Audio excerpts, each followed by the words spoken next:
Morning, folks. How are you all doing? Preview pod for the All-Ireland Hurling final on the 14th of July, which is a bit unbelievable. Weather from tomorrow beginning to sweat up. So anyone that's not quite 100% fit will be having a couple of sleepless nights. It's all the one team at this stage now.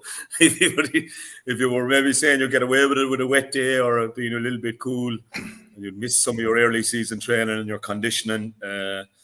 With what we're hearing, we could be looking at up to 30 degrees on Sunday. So mad times. We normally associate weather like this, lads, with the Munster final or the Leinster final. Those hot provincial final days, but things cooling down for All Ireland. But no, it's going to be hot. We thank our sponsors, Renault, been with us all year, lads, and a couple of more shows to go. And thanking you so much, and all our live listeners. Our figures have been unbelievable all year, lads, and hopefully you'll enjoy the last couple. We have plans to come back near the end of the club championships, the Cork one, which will be run totally efficiently, and will be the first to be down to semi-final stage. And Mark will be doing the commentaries down there. But delighted to be joined today, guys, as well by Hoagie, who'll be regular enough with us, and great to have Liam back. Liam Sheedy is with us as well. So we 5 on the squad today, so we've a lot to get through. We still try and keep it tidy. Larry's on holidays, but he'd be still always reminding me to keep it tidy. So we'll do our best, Larry, but we've a lot of voices. Strange that it's so early. Go on. Our timing is impeccable. I don't know how you managed to get inside the Tipperary County board, like to have Sheedy at this morning, like this is just unbelievable. Like. I got the interview pushed back till about 4 o'clock, Mark. So I'm okay. I knew there was something up at Liam, because on the 13th of July, which was yesterday, I managed to reap the ripe old age of 50. And I was saying, when the podcast was due to be done yesterday morning, I was absolutely thrilled. And then when I saw we moved it to Thursday morning, I said, Jesus, that's some timing now, like, Thanks, Dalo. You're not that fresh, man. I've had fresher mornings. I've never seen any morning now until nearly 10:30, like, It was a great night, I must say. I had the family around, and we enjoyed it now, to be honest with you. Like, and when I was reminiscing with my brother Richard when the tractor ran away down the hill, right? I was turning hay. And of course, like a young fella at 11 years of age, was bad for skidding on the side of a hill. Next of all, and the tractor took off down the glen, hit the other side of the ditch. And I could hear was my brother running. I had to crawl out of the tractor, and I was penned on the ground. And I just said to him, you never thought 39 years ago that I'd be here today. Well, I said, I thought you were gone that day when I went, and I was flat out on the ground. So here we are, 39 years later, Dalo, and still standing. Elton John, I'm still standing. There was a chance that we might not have had to listen to Welcome Back to Lee's Side, Liam McCarthy with his Jula. And all the shite you've been talking. And all the shite you've been talking on this show for the last 4 years. Is there going to be is this 4 years already? Jesus, I tell you. With COVID, time flies, doesn't it, when you're having fun. Oh, yeah. Did you get the invite, TJ? No, I didn't, Brian. I must have missed out that night. I thought I wasn't part of that memo. He's not on Facebook either, Hoagie, you see, so you wouldn't see it. Like your friend Mark Landers is 50 today, like has a significant birthday. But anyway, so you had it in the house, Mark. You didn't give any local pub a bit of a twist or anything, no? No way, but all the public is there's too much videos there, like there's too much chatter, like all this out Twitter stuff. Everybody's watching podcasts now, and they're reading papers, and they're getting personally insulted, and they're very upset and all that kind of stuff. The best thing and the best advice I could give to any fella, stay away from the podcast and concentrate on the training. That would be the best thing that you do. Were all your Cork friends there, Mark? Yeah. Oh, they were lined up at the gate, but we had to lock the gate early. There was a few shotguns involved, I'd say. The Coxino all championships are going to be very interesting now, starting in a couple of weeks, I'd say. Oh, yeah. Well done, Marco. Well, yeah, we'll get you there. made it to 50, and it's not a bad decade. Not a bad decade. No. TJ, you can't be far off that there yourself, kid. I know I have a bit of living to do before I get there. You're ahead of me, so I'm happy enough. Well, Liam and myself are well into this stage. We're well into it. Liam, do you have any notion, Liam, of doing a Jack O'Connor, like third time back, third All Ireland? No notion. Come on, Liam. Come on, admit it. No. He has the Tipperary gear on today. Look, you can see the stripes are on by. He's sending out a message. I tell you, it's tough. It's tough. Like I need it. No Colm. You know, I suppose he went in. You know, picked it up. You know, championship didn't go well. It's never a nice place. Look, I went in 2003 actually as a selected with Mike Dial, and after 1 year, we went in after Nicky, and after 1 year, we were shown the door as well. It's never nice when it gets to that. And you know, I think, you know, Colm, he's done. You know, you most of the people on this call outside of Hoggy, you all know him from inside the white lines. He was incredible.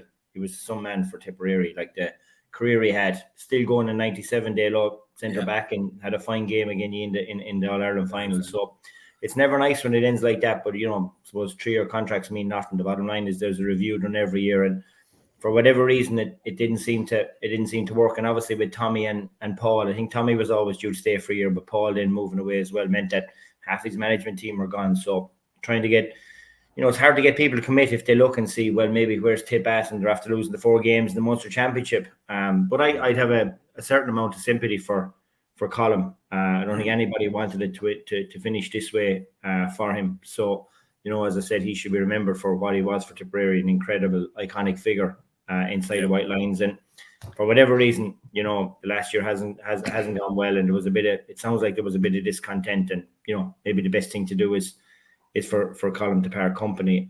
But it's not nice when he finds himself in that position, especially considering like he went in probably, you know, when a lot of people weren't putting up their hands, and some people walked away and said they weren't up for it.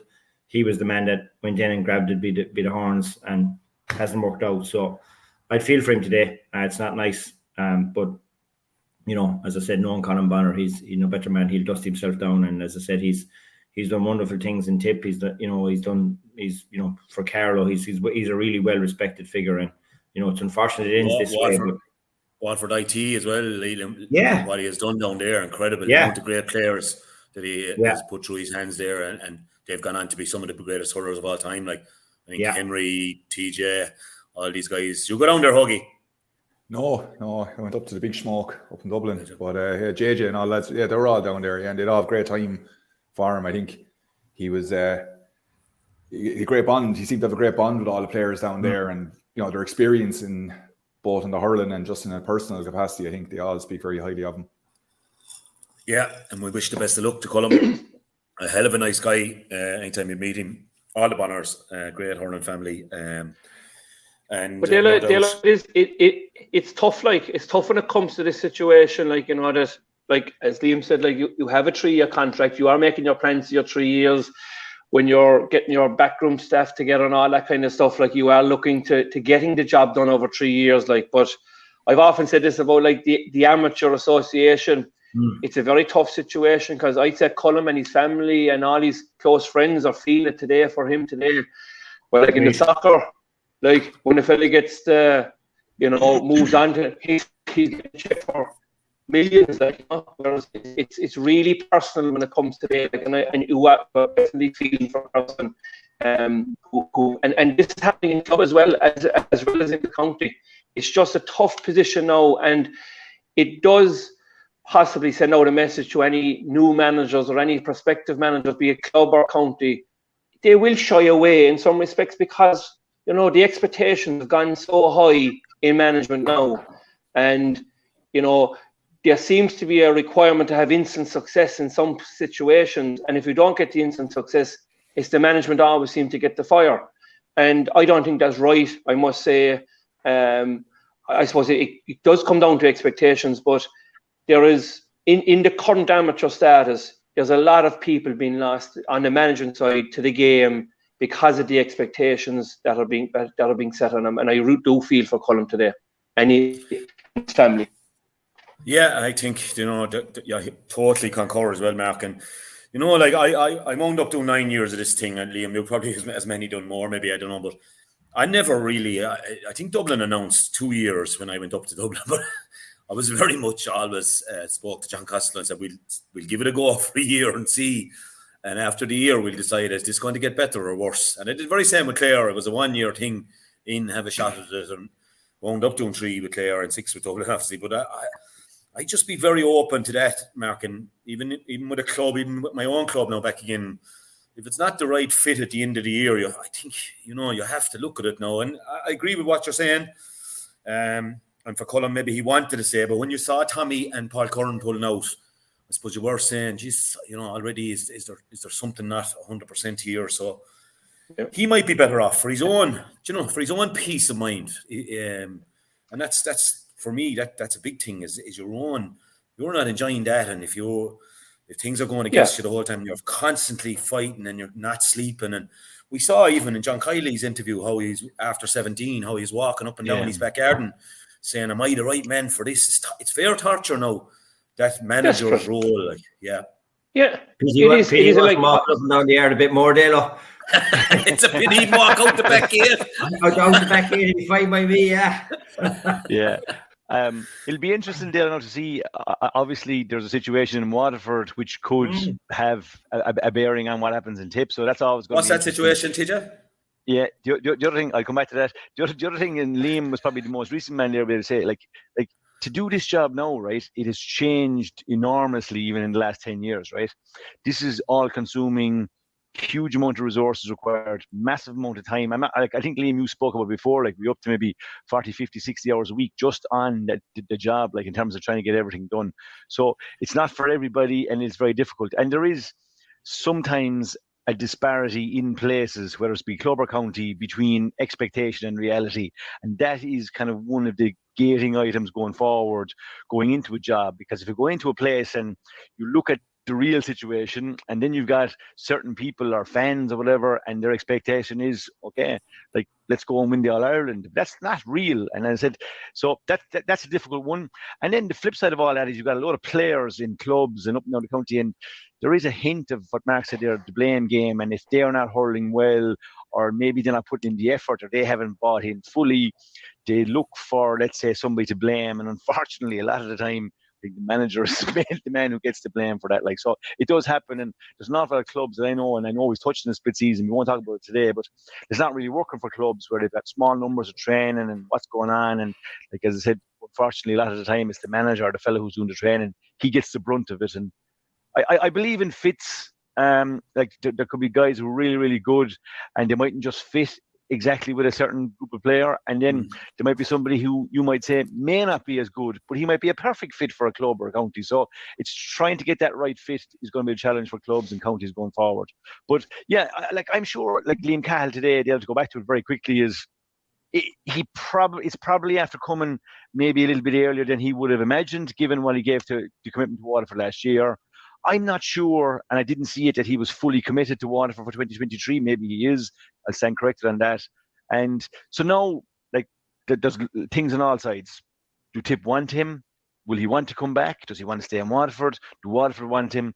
And all those will become apparent over the coming weeks, I'm imagining. So it's probably a good time to get this type of stuff out there and get, because it's All-Ireland week and there'll be other major stuff in the news, and like Tip will be able to get this bit of stuff done. So yeah, interesting couple of weeks ahead. And in Dublin, Dalo, you asked Liam there about could he be tempted back. I suppose the same question could be asked to yourself. Is there a question that you could be tempted back? TJ, why? That question could be out there, TJ, yeah, but no, I don't feel I'd be tempted back at the moment anyway. It's a big weekend, a lot of work to be done on duty with Mr. Sheedy there.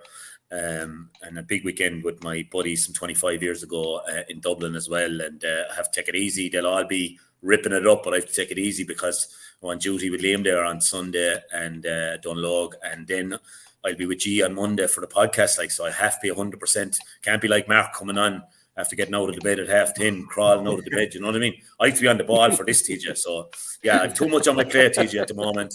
5 bands and a pig is not long over. The cleanup is still going on here, but Yeah, Hoagie, what you want is a manager like Brian Cody, and that just come in there for a quarter of a century and just stay there. Yeah, 17 That's it, all-out Dale. finals. And even at that, you still have some people this year complaining, and last year about it, but I suppose people have short memories in some capacity, in some respects. But yeah, look, Brian's a different breed in terms of the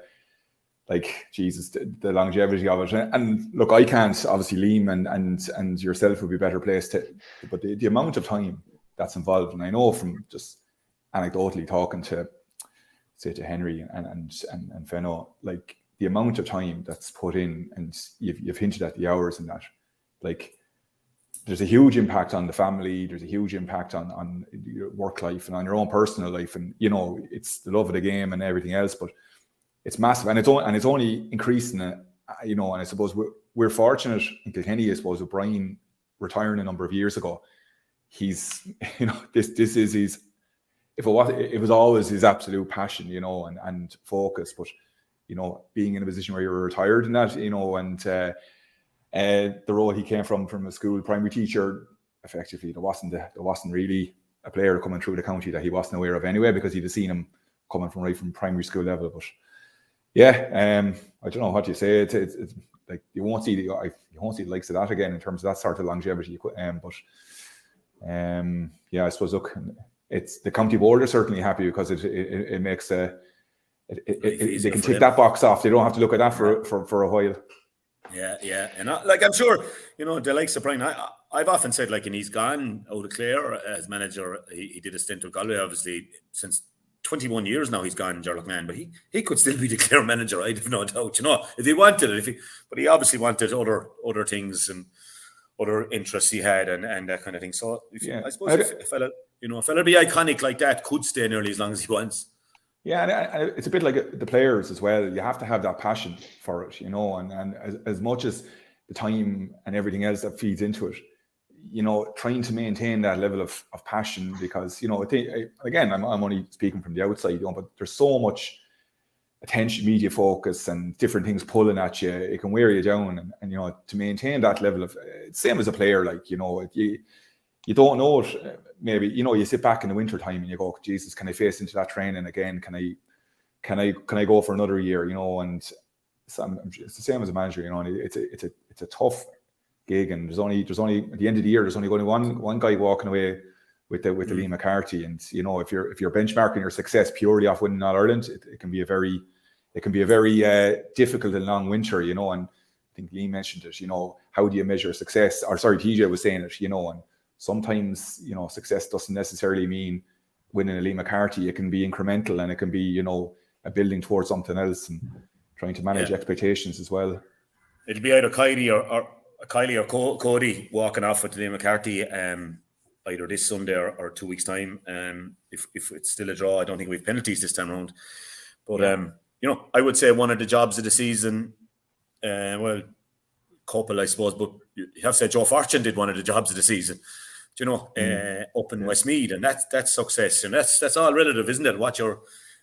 But yet for him now, there'll be more pressure on him to make the next step, and that's just the reality of it, and and I'd say even this week there's probably Dublin football supporters sitting down at home saying if we had Jack McCaffrey and if we had Paul Mannion, we'd be in the All-Ireland football final. But players are kind of also now looking at the whole. And I'd even say playing is a piece of piss, really, compared to managing, to be honest. You finish up training, eat your bit and go home, whereas the management has to be thinking about everyone. But look, if whoever takes on the tip job, obviously it'll be a tip man, or the Dublin job. I mean, we wish him the best of luck, and we'd say well done to Colm and well done to Matty. We've said before, it's hard to quantify how far these teams are away. Like, it's just a very subjective, very difficult question to answer. If we talk about, let's say, Tipperary or Dublin, or let's say any of these teams that are trying to get maybe out of where they are right now and maybe into being really competitive, is how far are they away? Are they a good manager, or are they short maybe a group of players?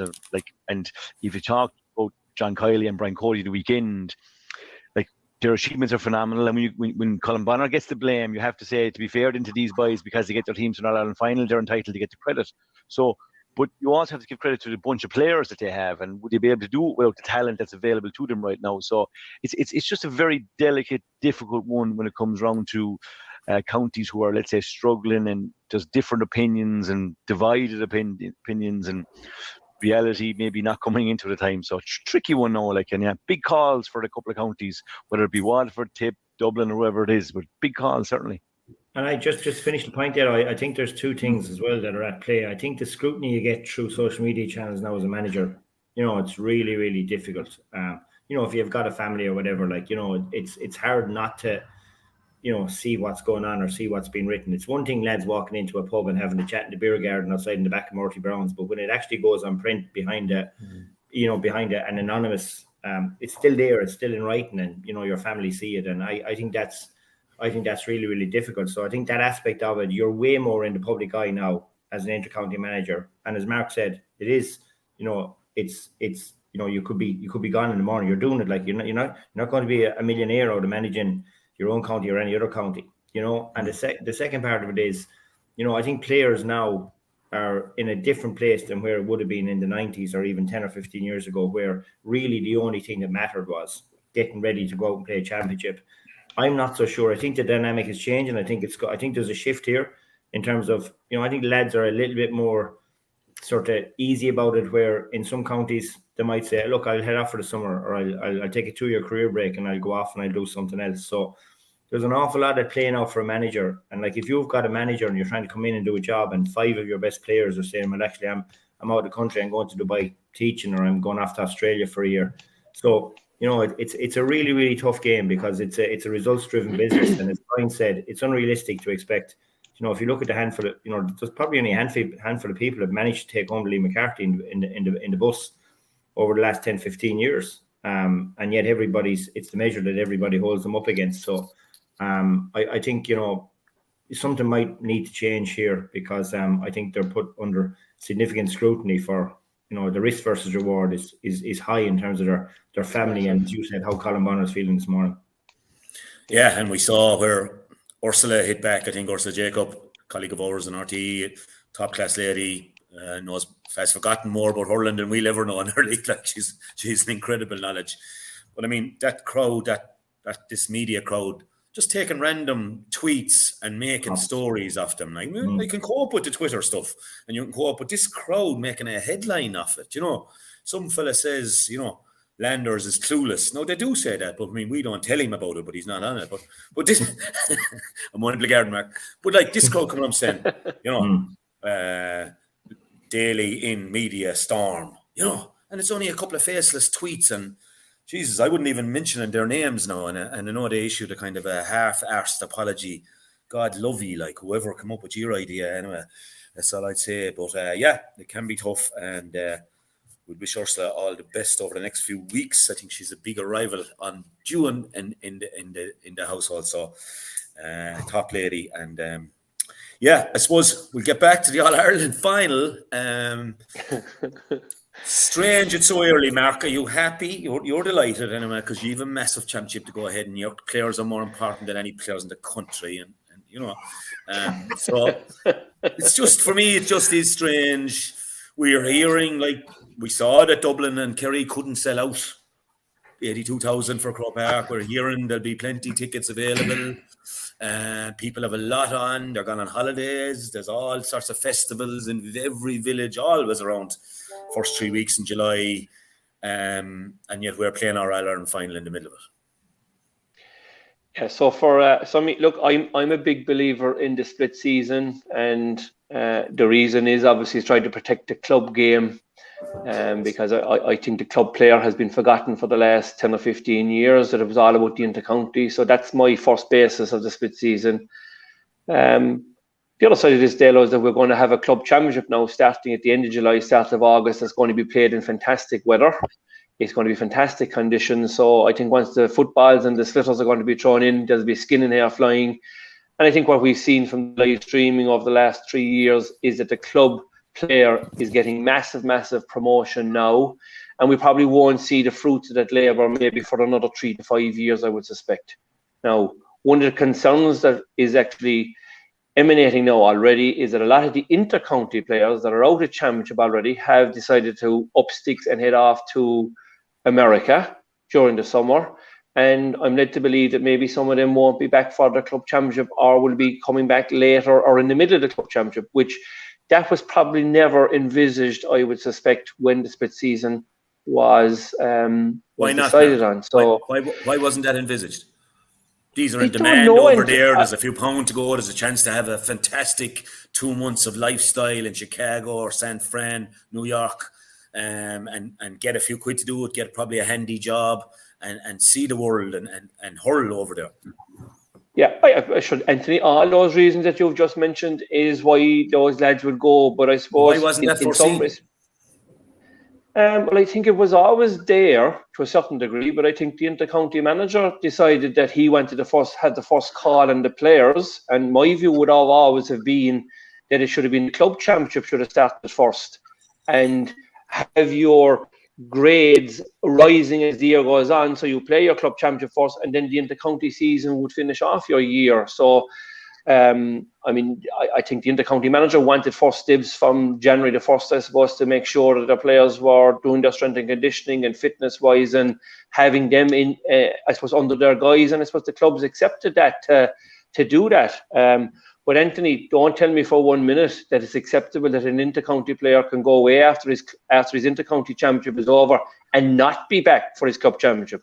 I have no issue if a lad from Kiely was gone abroad and came back a fortnight or maybe 3 weeks before the championship started, the club championship, if they're out of championship with 3 or 4 months with the inter-county team. But I think it's totally unacceptable that an inter-county player would decide, well, I'm not coming back till maybe the end of August.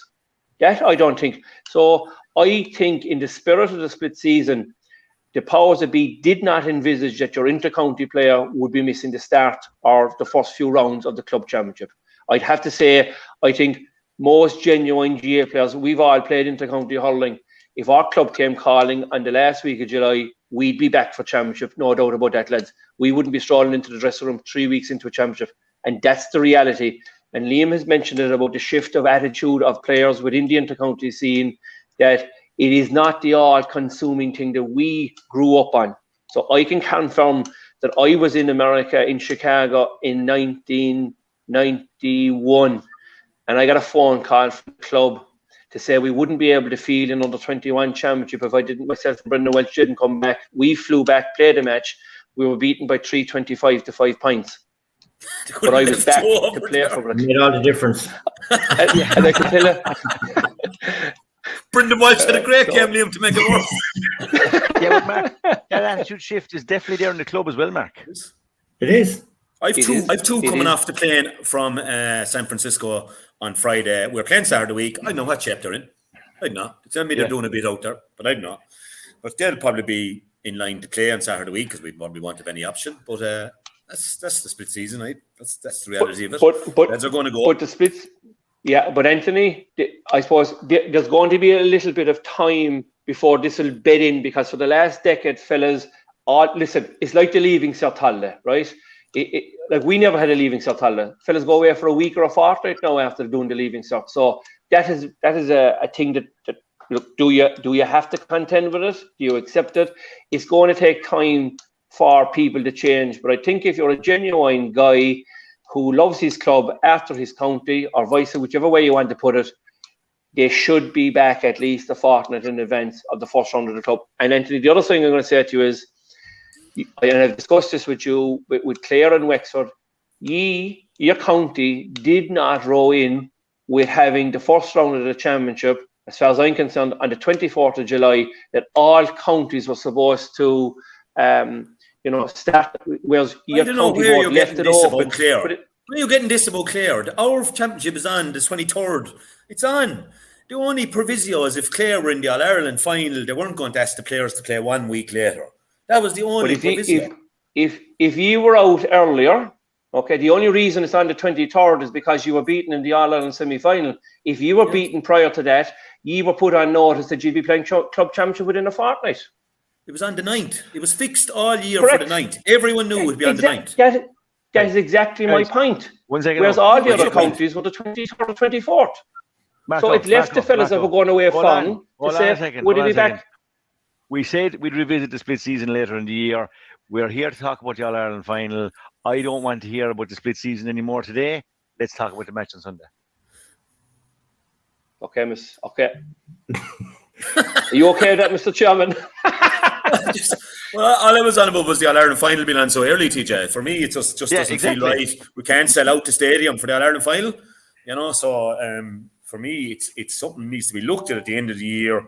See did it work for the clubs? Maybe Mark's idea having the county on first, play your club later, or club on first. I don't know how that'll work with the All-Ireland club and everything, but maybe it's worth visiting. I find it strange that it's on. You can't get a hotel in Dublin. Yeah. Fierce talk, the teams are struggling to get hotels. Holiday time everywhere. For me, it just doesn't sit right. 3-4 weeks time. 4 weeks, I thought, you know, all the counties, as we said, have had to get their championships down to 16, so there's no issue with finishing your championships. Lads would know. So anyway, look, that's it. Lads, we're looking forward to a great one. Kilkenny, I thought, I'm going to start with just overall feelings on it. I thought last Monday morning week, you know, we did the podcast, and I thought really Kilkenny might be in a position out. Sat down and watched both matches, I think, last night, Wednesday night. One after the other, straight after the other, watched the 270 minutes. And I'm not sure, I thought Limerick probably, I couldn't believe the amount of ball Clare had and the amount of shots Clare had. And I found that if that's the same way at the weekend, Limerick would punish you more. Clare had a terrible shooting day, obviously, with 24 wides. Now, some of them shouldn't have been shot for.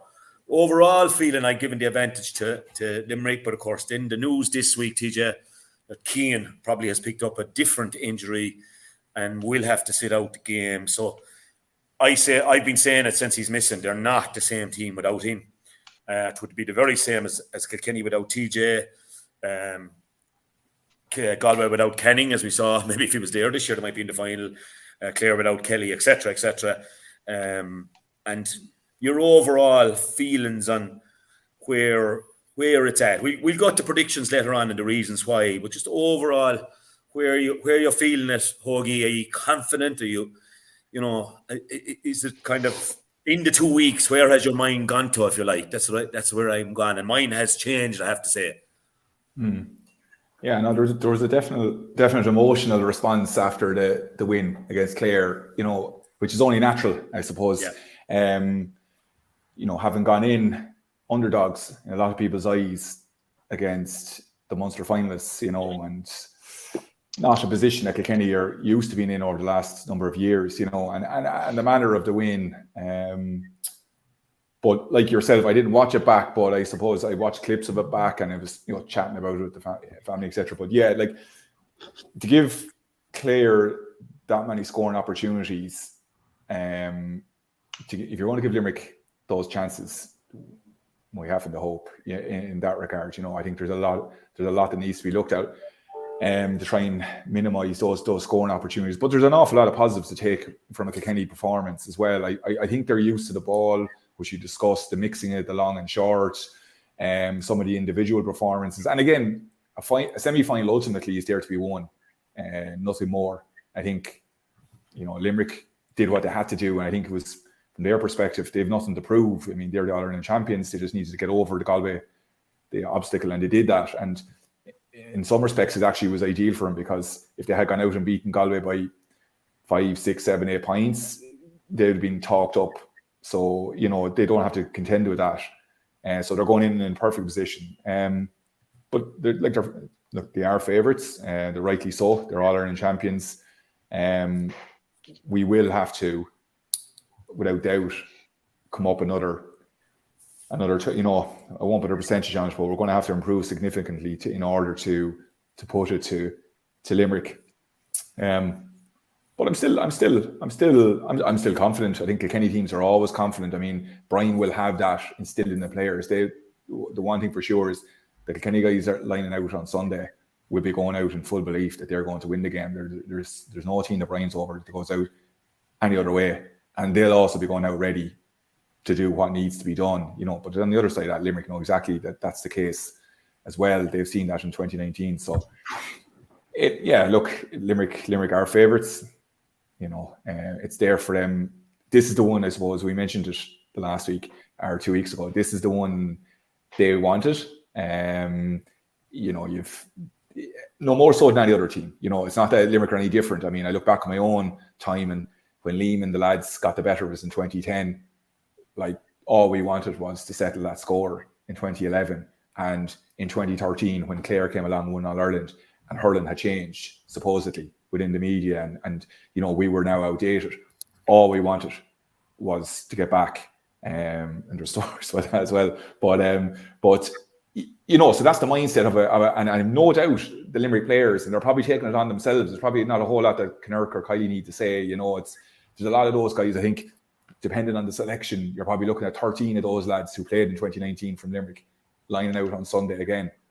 And players, by their nature, they'll grab onto anything they can to motivate them, and they'll take that 2019 loss and they'll use that, and they're, I'm sure without doubt they'd much prefer to be playing Kilkenny on Sunday than to be playing Clare, having beaten Clare in that titanic struggle in the Munster final.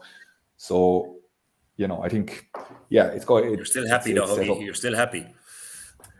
Listen, we're in an All-Ireland final. You couldn't. Yeah. Why wouldn't you be? And I think you're what is it? A couple of days away from going out in the biggest game of the year, and we don't. You shouldn't, and we don't fear anyone. We absolutely respect Limerick, and they are the team. They're up there. They're the team to beat. We're talking about Kilkenny on this upward trajectory over the last number of games from the beginning of the season, where probably not many lads were, putting them in their top 3 or 4 to get to Ireland. They have improved, I think. I feel they have. But really, in order to cement that and to go to the next level, you have to beat the champions, and the champions are Limerick. So from a personal perspective with a number of those players, this is for them to make their mark, in a Kilkenny jersey. This is the ultimate. Like, this is it. And TJ, from the Limerick feeling on the ground, and I know we're in the woodlands later on, we'll be able to gauge it a bit better. But the key in news is setback stuff, I suppose. If I don't know how true, obviously, but I think when you see it printed, it probably is there. So the selection headaches and the stuff we speculated on after the semi-final pod, probably not quite there now. So is everybody, based on the tough semi-final? Kilkenny probably had the easy semi-final, albeit given the level of shots that were given away and the wides Clare had. Still they won an awful lot easier than ye won. But still, is that better for you? Or is 2 weeks on this heat that's promised, are the legs beginning to give a little bit, or are Kilkenny slightly fresher? Yeah, loads of questions there. I think John nailed it in what he said, that I think he's, and the feeling is, looking for their best performance of 2022. They've done really well, given the players who were missing in different games, to navigate their way through here. I think they'll be very happy with that. It would be a question for me, the 2-week turnaround after a really physical game can sometimes be a bit tight, because to come back down after that, to get back up, it wouldn't have given much room for training. And look, there's no better guys to manage that than them. The word on my street as well as Keane is definitely going to, he won't start, and he did get some bit of a setback, I think, to an ankle in training at the weekend, and that he was in a boot or whatever. So that is, I don't know that officially or formally. I wasn't talking, that is out there. The way I think there's a couple of maybe trains of thought that I have, and that, like John could be on point to say that we are absolutely primed. That semi-final set us up beautifully. We're perfect. Our guys are fine. We are exactly where we want to be, and we'll be fine. The other side of it, what you said about Keane missing, our forwards we haven't been able to hit 30 points. Middle of the field, teams are copping on to exactly the way we play. We probably know, I'd say within reason, that both teams will set up pretty much similar to the way they set in the semi-final. We can talk about maybe man markers in a while as to where Mikey Butler will go. One of the things I was looking at through this championship is, we'll talk about is that the teams who get on the front foot here in games now seem to be able to manage this much better. Like they all year, you want to be in the box seat, you want to start well. Tactically, Limerick will be the very same, I think, as they've been all year in the last couple of years. So what do Kilkenny do differently? I think they're just big games in a few of them. I did say that I was very impressed with the way they dispatched Clare. I know what you're saying. I think Clare 24 wides, which is an awful lot. But an awful lot of them would have been from places. I think that you'd be let them happy enough to shoot from. Some of them scores weren't done. Clare didn't manage the game well, but that wasn't Kilkenny's fault. Cody has them improved. I think that was a perfect stepping stone for them. It wouldn't have taken a massive amount out of him. They would have been able to jump back into training pretty quick. And I think he's got an awful lot going for him. Like, I've heard plenty of people saying this could be his biggest achievement is to win this All-Ireland, given that he's moulded the team nicely. One of the things I said before the semi-final was there was an awful lot of chopping and changing going on in the Kilkenny front eight. But all of a sudden, after that match, you're kind of saying, geez, he seems to have it nailed now. Kilkenny in the middle of the field. He's got Mullen going at 10. TJ Reid jumping between 11 and 12. Padraig Walsh is back in. So all of a sudden, there's a nice look about him, and there's household names coming back into the Kilkenny team again, which we all know. Hugh Lawler playing brilliantly at full back. Will he take him out of there? So plenty of questions in terms of the matchups. But two best teams were in the final, I think, all year. They won their provincial championships. What Brian said there is Kilkenny have improved. Limerick are the champions. John will be happy, but we are looking for our best performance of 2022. Okay, so the two lads are happy enough from both their counties, so we're expecting, I suppose that's a confident vote. But I've given my side of my two neutral men here, my Tipperary and my Cork friend. What way you seen it? I'm going Limerick at this stage, but still wouldn't rule out the Cats. I think could be Stephen Carrigan in today's paper as well. Maybe going for the Cats to pull off a huge one. So what way do you see it, boys? Whichever one he wants to hit into it. We'll let the Bertie boy go first. Come on, Bertie boy. Let's be having a go. Come in, Liam, boy. Well, it was a wise man told me a long time ago, a couple of things, three things I'll be looking at is obviously the weather conditions, the referee, and the field. And I was involved with teams. You'll be always trying to say, look, which will let suit anyone. And a fella said to me one day, I said, Mark, don't ever worry about all those three things because it's the same for both teams. So I'm putting those things to the one side. I'm looking at the fact that I suppose. Mark, so you don't mind playing in high grass then, or short grass, or whatever we do? Interesting one, yeah. and Hoagie, we certainly don't mind playing in the rain either, I can tell you that much. We know that. We learned that one the hard way.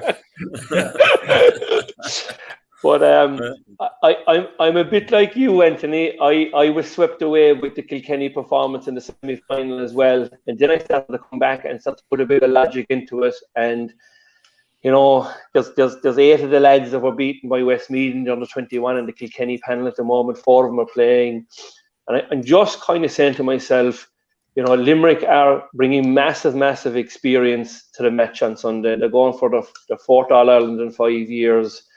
I might stand corrected here, but I think Padraig Welch, TJ Reid, and Owen Murphy probably starting on Sunday have 3 All-Ireland medals, and then you have a couple of other lads, Conor Fogarty, Killian Buckley, Walter, who are subs. Some of them might start, particularly Walter might be in. And here's the interesting thing: the last time Kilkenny won an All-Ireland, Richie Reid was the sub-keeper, and now he's the centre-back in the team. So I think it's massive that Kilkenny have those players from 7 years ago that won the last All-Ireland. They're still involved, which shows their commitment to the game as well.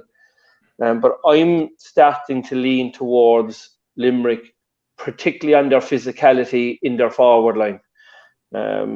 I really like the way Kyle Hayes has, I suppose, I won't say reinvented himself, but he struggled in the early part of the season as a forward. But his best performance today was the semi-final at centre forward. I think he won the man of the match, actually. The first year he won the All-Ireland TG at centre forward. And I think he's going to pose a possible headache for Kilkenny because Richie Reid likes to sit back and you can't afford to give Kyle Hayes any time in the ball. So I suppose I'm squeezing towards Limerick, Anthony, insofar that there's a way more upside in Tom Morrissey and Garrod Hegarty after the semi-final as well. Those two lads have been brilliant in getting 5, 6, 7 points in matches in the latter stages of the championship over the last number of years. They only got a point each in the semi-final. I'm sure John Kiely and his management team will be having a word in their ears and say, lads, we need a bit more from you in the final. I think he'll obviously give them the nod because of what they've already achieved, and they have never left Limerick down. They're two great players, but there's bags more in them. I don't think John is...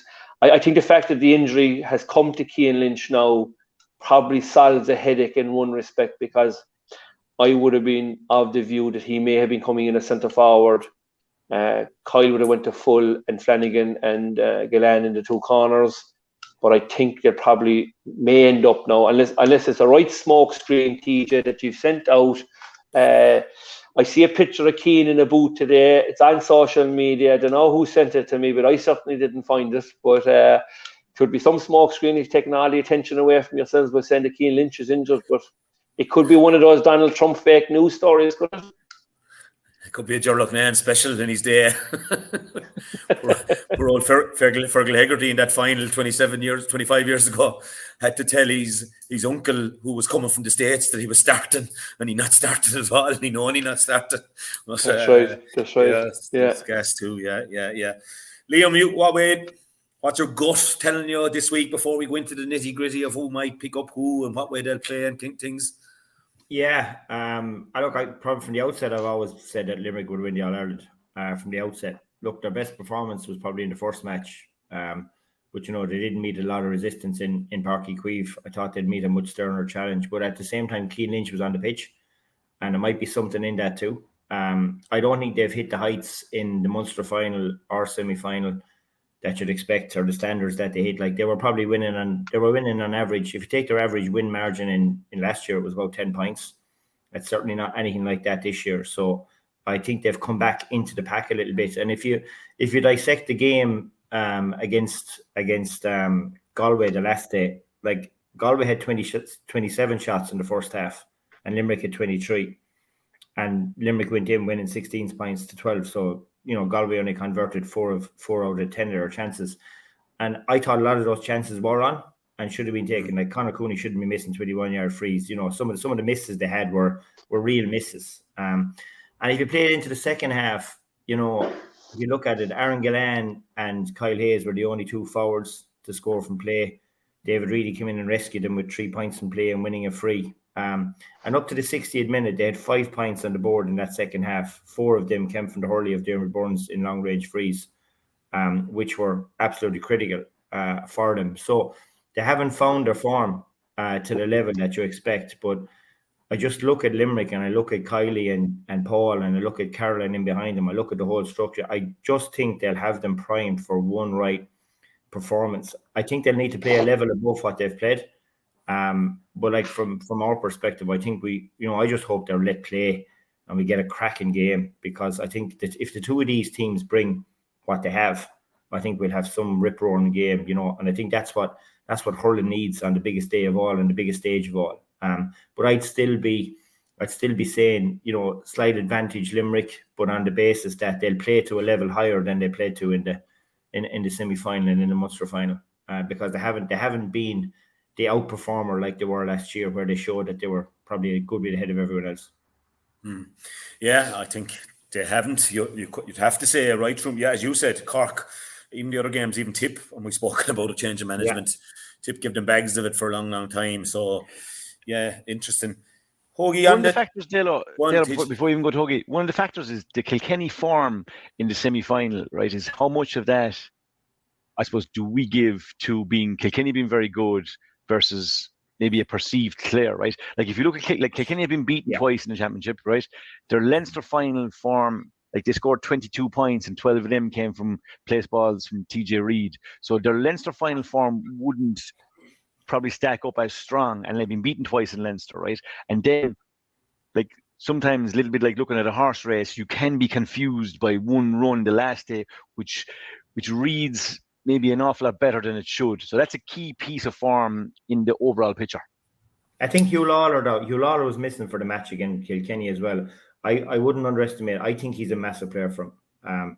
I think the way he attacks the ball, he's really strong against Wexford, Liam. Against Wexford, you mean? Wexford, or against Wexford, I mean. Sorry, I was at that match. He missed that game, and I think he's a really, really big player for them, TJ. And he'll probably be giving Seamus Flanagan, I'd expect. And if if he can quieten him, and if he's coming out winning 50-50s and driving ball up the field. So I'd probably give him a small bit of a break on the Wexford match on the basis that he wasn't lining out. Now, again, Hoagie know these guys inside out, but I look at him and I think he's one of their rocks in their defensive setup.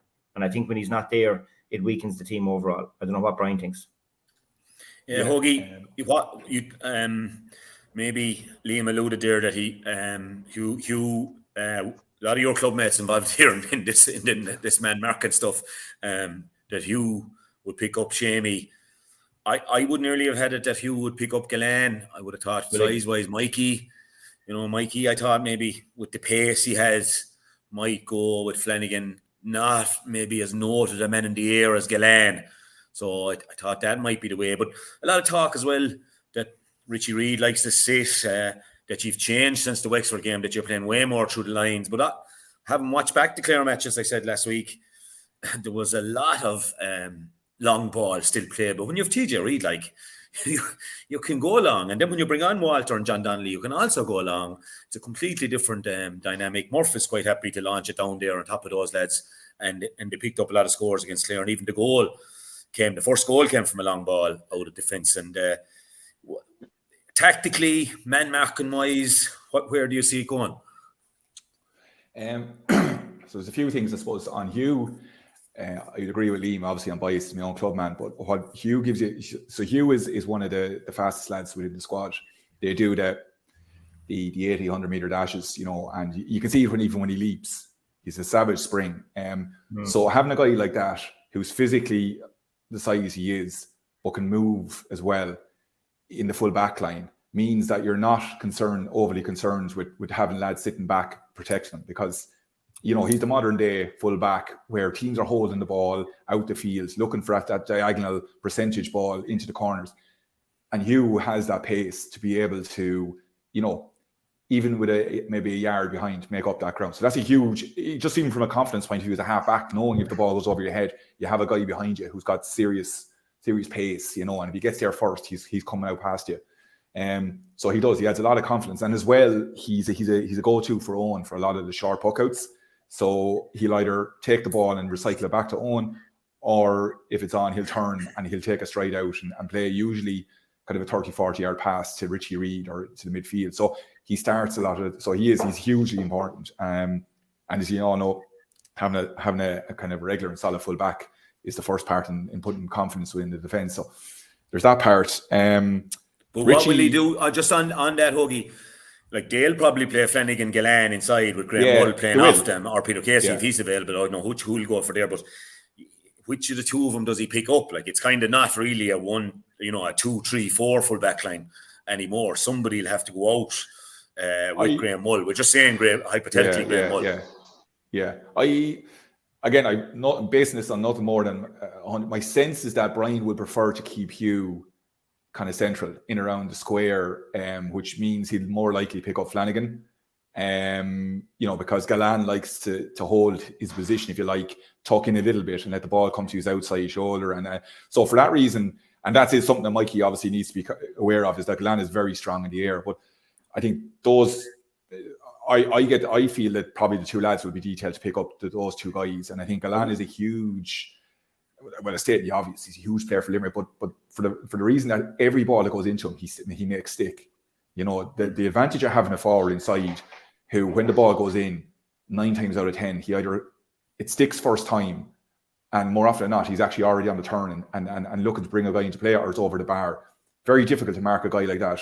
A lesser forward, and he might, if it's a second touch, the defender has a chance to take the ball off him. Galan doesn't tend to give you that opportunity. So I feel maybe that Mikey will pick him up, and Hugh will try and hold the middle with Flanagan, which will probably mean Tommy Walsh might pick up Mulcahy. Again, that's my sense on it. Richie, if Keane's not playing, I'm delighted. Not from a Hurling support, from a Kilkenny supporters point of view, because I think Keane asks more questions of what Richie has to do, insofar as Keane will drop out and becomes a playmaker, and it's just a very difficult player to kind of how do you stop him? Whereas maybe Kyle will be more, if he does start centre forward, it's more a traditional, more kind of direct. The bigger problem you have with Kiely is if he gets the ball in his hand, he gets momentum. How do you stop him? But for the reasons you've already outlined. But what I have liked in fairness about Richie is, he's been outstanding for Ballyhale for the last number of years, but you always have a question, maybe a little like Barry Nash in Corner for Limerick, is when you have a guy who's coming back and maybe he's not a recognised, in quotation marks, defender who hasn't done all his hurling, what's their instinct when they're turned? They're great. Richie's fantastic distributing the ball, great stick hurler, very comfortable on the ball. But when you have to do the defending, when your natural instinct, what I liked against Clare was there was an occasion in the second half where I'm not sure who it was it Tony or was it Doug and got the ball, and there was a half a goal chance on, and it was Richie who had got back and got a hurling to kind of disrupt the strike. And there was a bit of a shamaz that, lads were fighting for the ball, and then it was Richie who came out with the ball. So he had fell, he was at full stretch, got the hurling, got up, knew there was still danger there, got the breaking ball and came out. So he does seem to sense where that danger is. So I think the first 10 minutes, like all these finals, it'll be warfare. It'll be a pure attritional battle in the middle of the field. The ball will go out of play. It'll give players a chance to kind of take stock where we're at. I think Richie will have to push up for the first 15, 20 minutes and then, look at opportunities if he can to set back. Interestingly, back in 2019, what Kilkenny did, and it worked quite well, is they moved Donnelly out from corner forward onto Hannon and allowed TJ then from centre forward to kind of drop her into a kind of a midfield position, kind of floating. It'd be interesting to see will they try and do something similar, because they can't allow Hannon to sit back and do the same thing again. They'll obviously want to keep Cody inside, possibly with Billy Ryan. So there's loads of tiny tactical pieces there.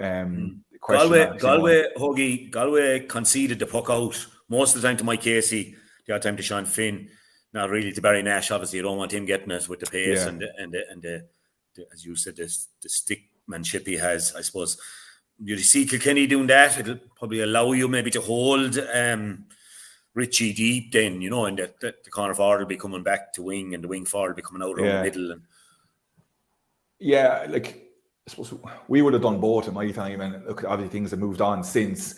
The most important thing I think you do, whichever way you go, there needs to be clarity. There needs to be complete buy-in from the 15 players. So if you do sit off and concede the puck out to the cornerback or fullback, there needs to be cohesion within the forwards. And as they push up, you don't have one guy rushing in and then all of a sudden the guy skips by him and there's a 2-on-1 and then you're in major trouble. So there needs to be that press as a unit, and that's actually happening from right back, back the field, and that's something that has to be done, consistently, because Limerick are masters at being able to use the ball and work it out, and they have it down to a T. So, I mean, my personal preference is I wouldn't like to concede a puck out, just because Limerick are that strong at using the ball. I'd like to try and push up and force Nicky Quaid to go along. The reason is I like the matchups in the half back line,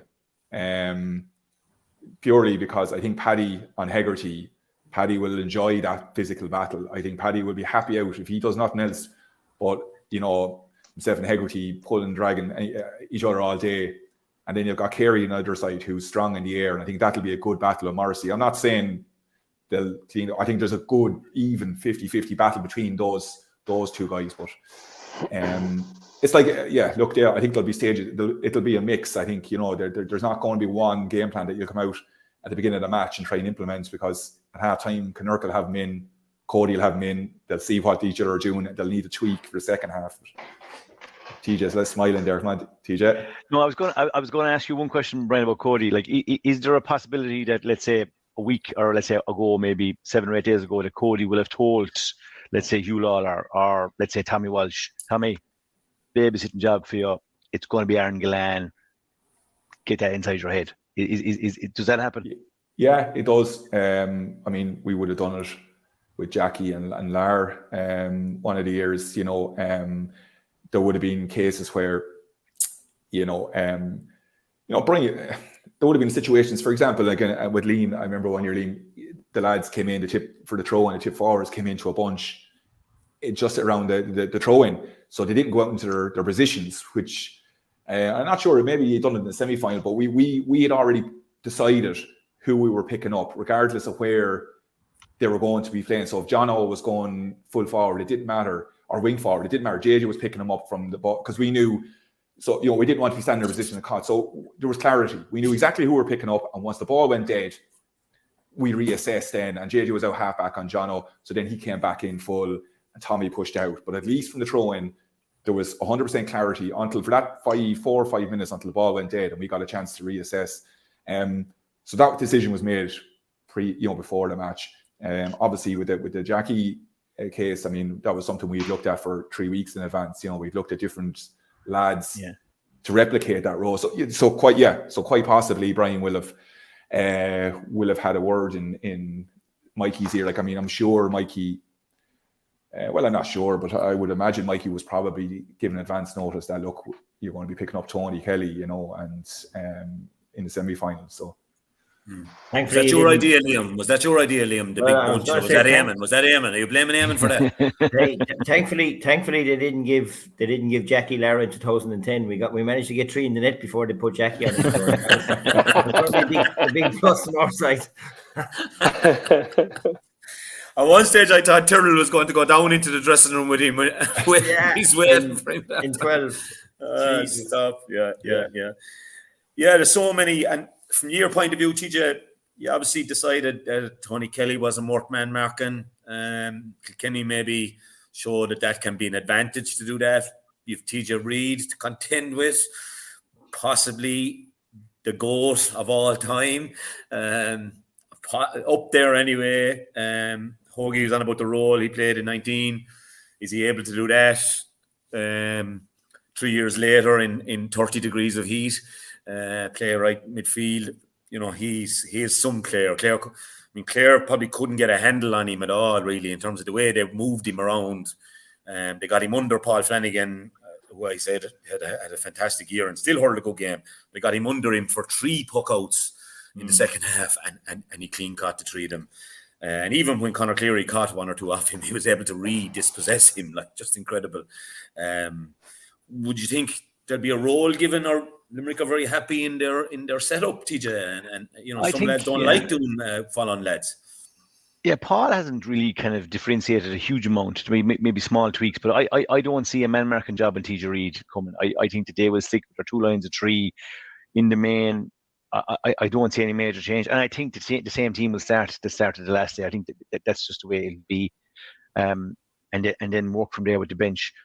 I liked the fluidity that the Kilkenny backs showed the last day. They didn't panic. Hugh was out in the corner. Mikey Butler went to centre back to pick up TK. They did different things at different times. Mikey Carey was a cornerback at times. I do see Mikey Carey and Paddy Deegan picking up 5 and 7 and doing man marking jobs there. I think Richie Reid's role will very much be dependent on how hard the Kilkenny forwards work. And I think we know probably the answer to that in the main. But if it's working for them and Richie is allowed, I'd say he'll try and protect as much as he can, because Limerick will try and find that gap in front of Flanagan and Gillan as much as they can, so they can get that crossfield ball in there.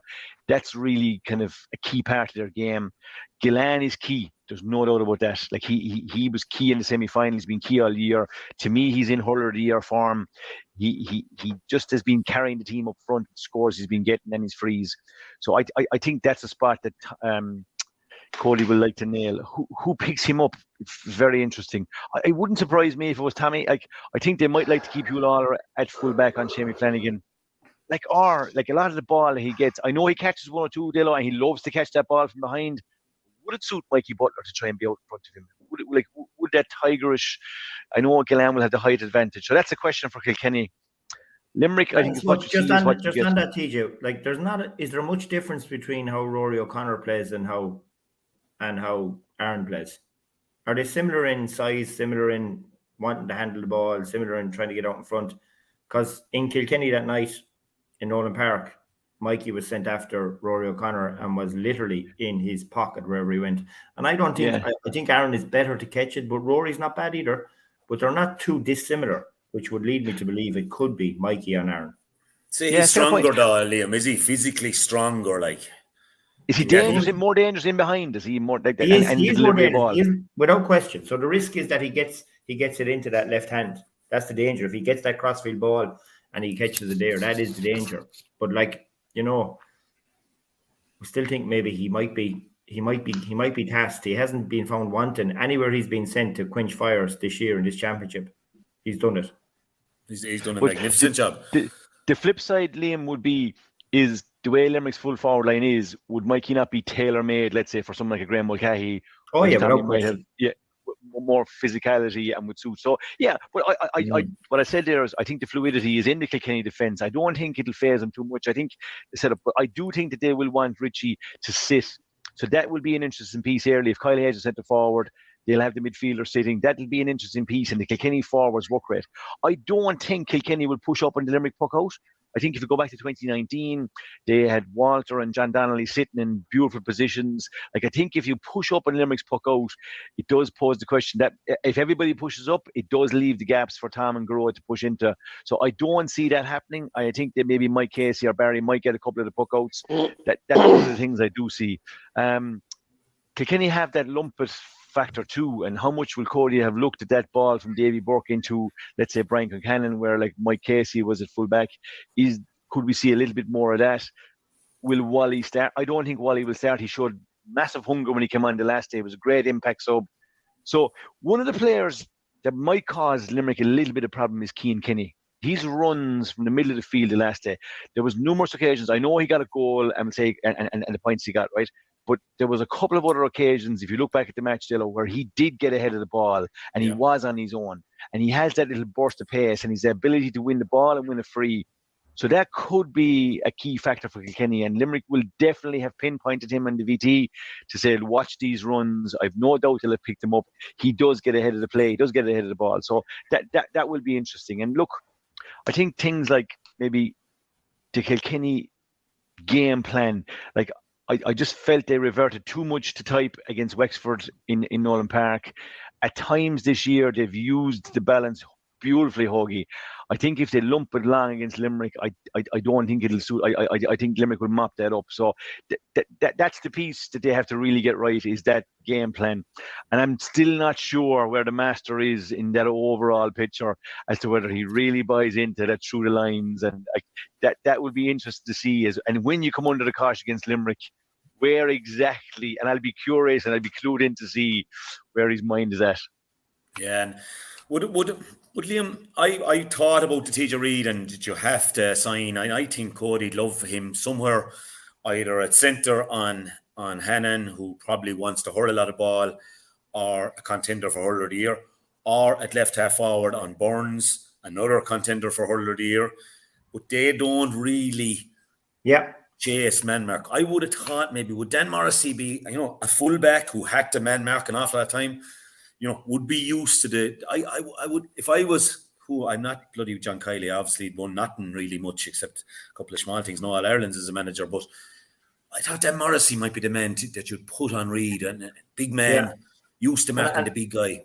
And I think the interesting thing is, like anytime, like if you take in 19 in the final, like the minute I said, Brendan, the minute he crosses the 65, you're on him, you have him. Like, so Brendan Maher was told, anywhere he goes across those six forwards, you follow him and we'll adjust the defensive unit to suit that. And like, if I was TJ Reid, would I be looking forward to going out to be sort of given that free role where I'm not really sure where, depending on where I go, I'll be marked?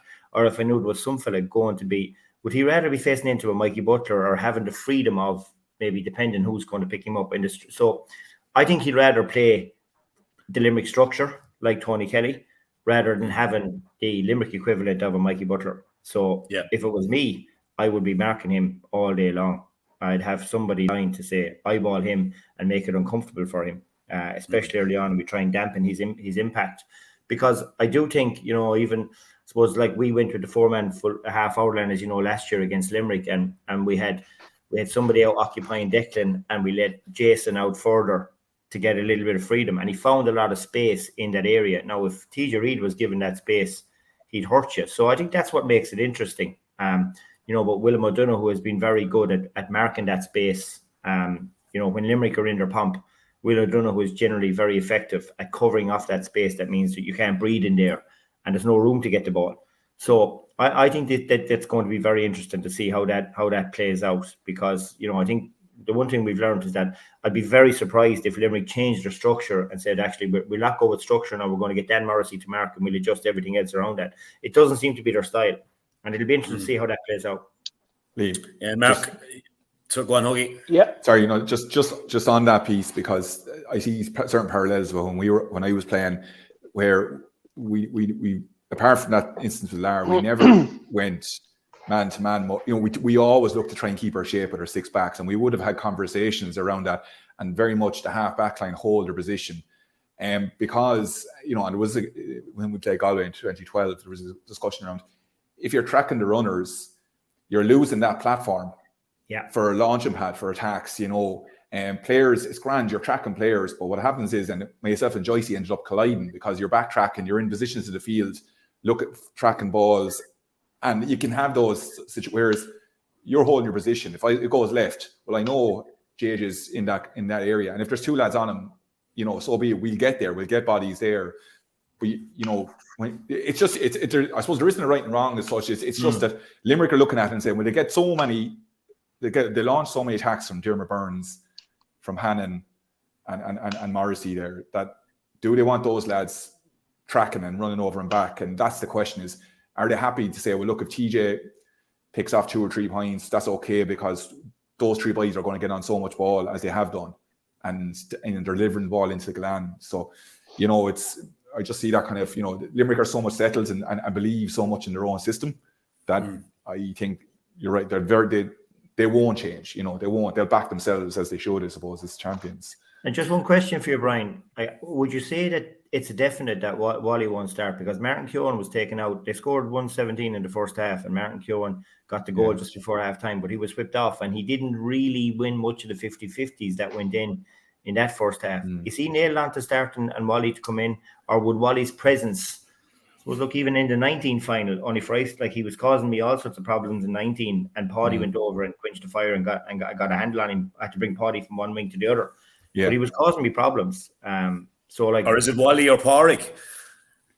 Well, I suppose the difficulty we have really is that there's been 3 consistent performing forwards, Mullen, Cody, and TJ, and we probably had 5 or 6 guys who've been coming in now who started and been taken off, and the guys who come in have performed really well, or vice versa. And it's really horses for courses, Liam. Does he go, the first half is going to be, even you look back to 2019, imposing yourselves. John Donnelly played in front of me where I was sitting in the first half, and I couldn't believe the player I was looking at, great stick hurler. The work that he did, he literally blew up after 45 minutes. You had to take him off. But he hit everything that moved. He was throwing his body on, phenomenal. And that's the way it's probably going to be. And, will you get more impact off Wally coming off the bench? I wouldn't necessarily buy into starting Wally purely from a physical, because Keown is a physical lad, and it's a mental thing as much as anything, because all these guys are physical lads. Will he do the work rate? Will he put his, and he will, I've no doubt about the breeding that's in him, you no fear of that, and then bringing Wally on like they did in the semi-final. So it really depends, I suppose. If you look at the Kilkenny team, I know we've referenced 2019, if the team is selected, as I think it will be selected, there's only 7 lads who played that match. There's been a huge change in the makeup of the Kilkenny team from 2019. There's only 2 of the backs that started in that game, and there's only 2 of the forwards starting in the forwards again, if you like. Hugh Lawler and Paddy Deegan started in 2019, and TJ and I think it was Cody. There's a lot of change, and 7, obviously 1 or 2 position changes. So there's quite a different Kilkenny team, as opposed to Limerick, who, okay, if Keane is not starting, maybe I think it's 13 of the players. So, 13, yeah. And Massey Keown is their highest goal scorer too, Liam. I think he's got four goals in the championship. It's an interesting question, all right, yeah. Yeah. Yeah, Mark, I was going to ask you about midfield, Mark, and on paper, if I asked you in one of our shows in March that Cian Kinney and Conor Brown, we don't know about Conor Fogarty, was he right? It was a thumb injury, but that's what lined out for the throw in Cian Kinney and Conor Brown on O'Donoghue and O'Donovan. You would say they'd blow them out of it. But in 30 degrees heat, and the 2 boys haven't been showing the consistency that we associate with them, the 2 Limerick boys. That's a huge area as well. It's not all. It's one time you'd always say whoever will win midfield nearly win it. That day is gone because it's the support job they do. Yeah. Well, like Kenny has given something to Kilkenny that a lot of teams would love to have. He's massive work rate, massive pace, and every time he gets the ball in his hand, he'll more than likely convert. And not being negative on Will O'Donoghue, I'd say part of his game would be he wouldn't be brilliant at converting opportunities. So Will obviously, I call him the enforcer in the middle of the field. Like, will Mullen end up in the middle of the field at some stage? If he does, I see a battle between Will O'Donoghue and Mullen, but I don't know. Kilkenny are getting a massive amount out of Adrian Mullen this year, but coming back to the midfielders, more than likely that will be the four. But like Dalo Donovan, to be fair, I thought, and I know a lot of people were critical of him the last season, I thought he hit a lot of ball in the semi-final. And, you know, sometimes players get, I suppose, a reputation of being taken off early. I thought he was taken off early in that game. Now, saying all that, Limerick brought on 5 subs the last there, and every one of them made a contribution. The same with Kilkenny, but I don't know if Kilkenny got 5 fellas to make a massive contribution. Certainly they have 2 or 3 that'll come off the bench. But Limerick are in a really good position, Anthony, with the panel that they have. And, you know, just to move away from the midfield, I just want to make one point on the forwards, right? I think Limerick should definitely consider starting Peter Casey, because I think that will give Kilkenny a bit of a headache, because Mikey Buckler then would be primed to mark Casey, which would lead me to believe then that Limerick might think that, okay, we're not being critical of Tommy Welch, but he might be seen as the weaker of the 3 in that full back line to maybe free up Flanagan or Gillan off of Mikey Butler. And I definitely think Peter Casey, as a scoring forward on last year's form and previous form, he'd be a major threat. And the fact that Limerick have so many forwards that they can bring on, I'm wondering, will they go with their best scoring forwards from the start? Bearing in mind, I've already said that Tom Morrissey and Hegarty haven't contributed a whole pile on the scoring. So I think that could be a fly in the ointment for the match on Sunday about Casey. So I'm sorry, I've gone off your point in the midfield, but, you know, it would be certainly something I would be considering. Like, yeah, TJ, I don't know that would they consider him fit enough to start. That's the thing, and Graham has been he hasn't been scoring that much, but he's been contributing in terms of his total selfless play. Like Graham sets the tone, I think. In fairness to him, like year in, year out, he brings a work rate and energy, and he wins frees, and you know he just sets the bar for the rest of them. And I think that, you know, I mean, the temptation will be after winning the semi-final to go the same again. Peter, I think what he showed last year, no doubt he's a class forward, one of the best inside forwards, and his positioning and his brain is superb. He just missed so much time with that cruciate. It's a big ask. Well, I wouldn't rule it out. It's a possible. The other factor here is the referee and his approach. Not so much in terms of himself, but the game, as Brian said there, it's definitely going to be 2 exceptionally hard-working teams. So I'm just saying, Liam, if you're the referee this week, where's your mindset, and what are we looking for here? And I suppose, look, I'm sure the assessors and Croke Park want this to be refereed properly and fairly, but it's the approach is the tricky one, isn't it? Like, are you trying to pull everything? Are you kind of say, geez, if I pull everything here, I'm going to be blowing a whistle every second? It's a difficult one for him. Yeah, I think it is, and he's probably under a bit of scrutiny. So, you know, for I hope Colm has his best game ever in the All-Ireland final, because I think if he does, it'll mean we'll have a cracking match, because, you know, it's, if he starts to pull everything early on, or he starts to get picky, you know, I think it'll set the tone. And I just really hope, because, you know, I think when you get to All-Ireland final day, you know, most teams, the team's gone out there to really go at it and go at it hard. And if someone crosses the line and break, you know, and goes over the top, he'll deal with it. No better man. But I think, you know, if we have a game that's peppered with frees, I think it'll take away from the spectacle. And I think the players know the edge, and hopefully they play to the edge. And if they do, we'll get a right match. But, you know, I'd hate to be talking. I'd hate the after-match conversation to be focusing around. Like, the one thing you want is to facilitate the game and not be the centre of attention after the match. You know, if Colm is talked less about than the game, we're in a right good place on Sunday evening. But I think it's fair. He's carrying a fair bit of pressure. Because, you know, if any of us were managing a team and every day we go and manage and we have a match played, we have to go in and face the assessor on Monday morning and say, come here, you done this wrong, you done that wrong. I'm not so sure I'd stay managing teams very, very long. And that's what referees are exposed to. Like, you're answerable. Like, it's very easy. You know, you get a split second to make a decision, but the assessor is able to sit down and watch the video back for 4 or 5 times and then come in and tell you, well, you got that one wrong, you got that one wrong. So, you know, it's not an easy job. And I hope for everyone's sake, he has his best. And conditions could bring searing heat where concentration, and we have a question mark about Hawkeye, and even for umpires and fitness levels. Like, that's where fitness levels. Everything's in question now, isn't it? The weekend, isn't it? But why wouldn't we decide to let 2 extra water bottle carriers in, and like what we'll probably have now is, on if someone gets 5 pints in a row, a fella is going to throw off the helmet, and he'll manufacture a break where everybody gets a drink, because that's the way they can do it. Once the helmet goes off, you have to stop the match. So you're going to have all these side shows going on. Whereas if he actually said, look, there's an extra, why not put in an extra water guy on each side of the pitch and say we'll facilitate water? Like, if player welfare is important, why don't we take a small action? You know, we're more intent on getting people off or away out of it. But like, what's wrong with just a break and play? Give them the bottle back out again. Anyway, look. Sorry, it'd be a great idea. It'd be a great idea on Monday, Liam. Like, you know, and they'll take it on board probably for the football final then. You know, but it's a bit like not showing the minor final on the big screens inside in Croke Park. Yeah.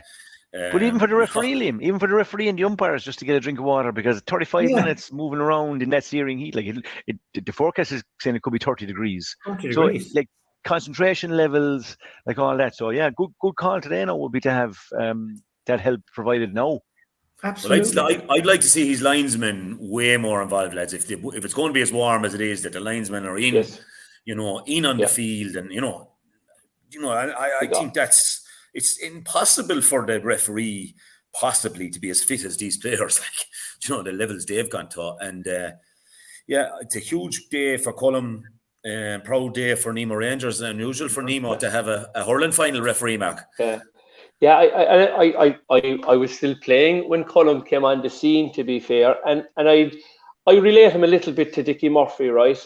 Who a very friendly referee, you know, no way aggressive, and I think the players like that approach as well. It is a massive day for Colm and his family and all his backroom staff, the umpires and stuff like that have been with him since day one. And it's fantastic for him to be getting the All-Ireland final. I know some fellas have said maybe this come a couple of years too late for him. I don't think that myself personally. I think Colm has worked himself into a position. And look, I suppose everybody wishes that everything goes well. And exactly what Liam has said there, you don't want chit-chat on Monday morning about some of the decisions. But you're 100% right, Anthony. The linesmen, his umpires, whoever's above in the box have got to give him as much help as possible. It is not a good situation to see that Hawkeye was stood down at half-time in the semi-final last Saturday, stood down on Sunday. Does it bring in the semi-final victory? Galway are looking at it at the moment. 2 points that were disallowed by Hawkeye. Wardy actually scores now. Could that have turned the decision? It's not good for the GAA, Anthony, that Hawkeye has come into, I suppose, you know, to be scrutinised and to be stood down. Disrepute. A red card for Hawkeye, I would be saying. But, like, isn't it disappointing to think, there's no announcement yet whether Hawkeye is going to be in use or not on Sunday. Am I right in saying that? I haven't heard trials. I think there's trials again today, Mark. And they're saying the only issue was the young Walsh from Shane Walsh, isn't it, from Galway, footballer that we all could see was clearly over the bar. The umpire could see it was over the bar, and the technology told us it wasn't over the bar. And Jesus, lads, wouldn't it have been some situation if that score happened in the second half and the game was decided, either it was a draw or it was decided by a point? At least the referee was able to get to half-time and clearly see that the ball was over the bar, and, you know, it's just not acceptable. It's as simple as that. We have to believe in the technology. Wasn't there a point, TJ, in the 20s All-Ireland, didn't it? You know, potentially Limerick could have got a draw. If Hawkeye was switched on. So it wasn't switched on for the first match and it was in use for the second game. Is it? Is that correct? That's on right. that day? Yeah, it was a Kilkenny shot that literally the goalkeeper Conor Henry Clark brought down, and the umpire gave the point. It didn't look like it was over, but he did give it. Like, so, yeah, it wasn't in use for that game. So, yeah, again, like you said about the referee, like you want these kind of nail. You don't want kind of question marks after a game as to whether a point was over the bar or not. Like, so, you're hoping that they won't be factors. Yeah, but like, was Bubbles one over the bar now, Huggy? You're going to admit it, like the free in 14. But that wide. God bless Hawkeye, that's all I'll say. But lads, isn't it incredible? 82,000 people are playing €90 a head. We can't have the bloody technology right. Like, geez, I'm about putting chips and schlitters, and it's working for Wimbledon, like a world tournament. That's the most famous tennis tournament ever, and always will be. Wasn't it? I think it's the same crowd, isn't it? It is like, well, why can't it be right for a hurling game or even a Gaelic football game the size of the bloody thing? 5 times the size of a tennis ball, like. Yeah, I just don't know. It's difficult for umpires because like the last game against Galan swung a couple of balls, like they're up high in the air, like it is difficult. So like you do with Hawkeye, and we need it to be right. So I suppose it will be an important call over the next 24 to 48 hours. Well, TJ, is this putting Mark's call for more technology into further disrepute now among ourselves? Because we wouldn't have been in favour of all that. Mark wants to stop some clay and all that. I've had these conversations with Mark. I've had these conversations with Mark publicly and privately. Even as late as last Saturday, down a brilliant day down Willie Mullins, I introduced him to international rugby referee George Clancy. George is with me on this, right? He was kind of saying on 1 point incident in the semi-final, we went back 3 minutes. Like he's saying, like, what are you asking for? How far back are you checking? Like there are so many questions here about technology and VAR. I think if we can't get simple basics right first, right, we can't move to the next level. So at this moment in time, the next level of VAR is not in play for me. Agreed. Yeah, well, in fairness, you're right about the great day in Willie Mullins is, and certainly bringing us places that we never thought we'd be and meeting people I thought I'd never meet. It was an honour and a privilege to meet George Clancy. He did say to me, we'll have a chat at the end of the tour for 5 minutes to go through Hawkeye. Unfortunately, we didn't get that opportunity. But now that the lines of communication are open, TJ, I'll be expecting we'll be setting up a meeting with George, right? And if we need to bring him to Croker, right? We'll bring him. The lads in Croker could maybe learn a little bit from our friends in the rugby, because I have found that watching the playbacks in rugby, they have about 6 or 7 different angles. It doesn't take an awful lot of time to get the decision right. It does. And I'll always say this, I just want to get the decision right, because nobody wants to come away with a controversial score, losing the game or winning the game. I think we all want to get the decision right, but what I'm saying is the grey areas around the tackle, about the hurley, about the black card, about the lines, like what exactly the rules are. I think there's way more question marks about that right now before we even get as far as VAR. Yeah. But let's not go there anymore. Dalo, one other thing. What about the line? Are we going to have the line introduced for the scoring opportunity for the All-Ireland final? Liam's line.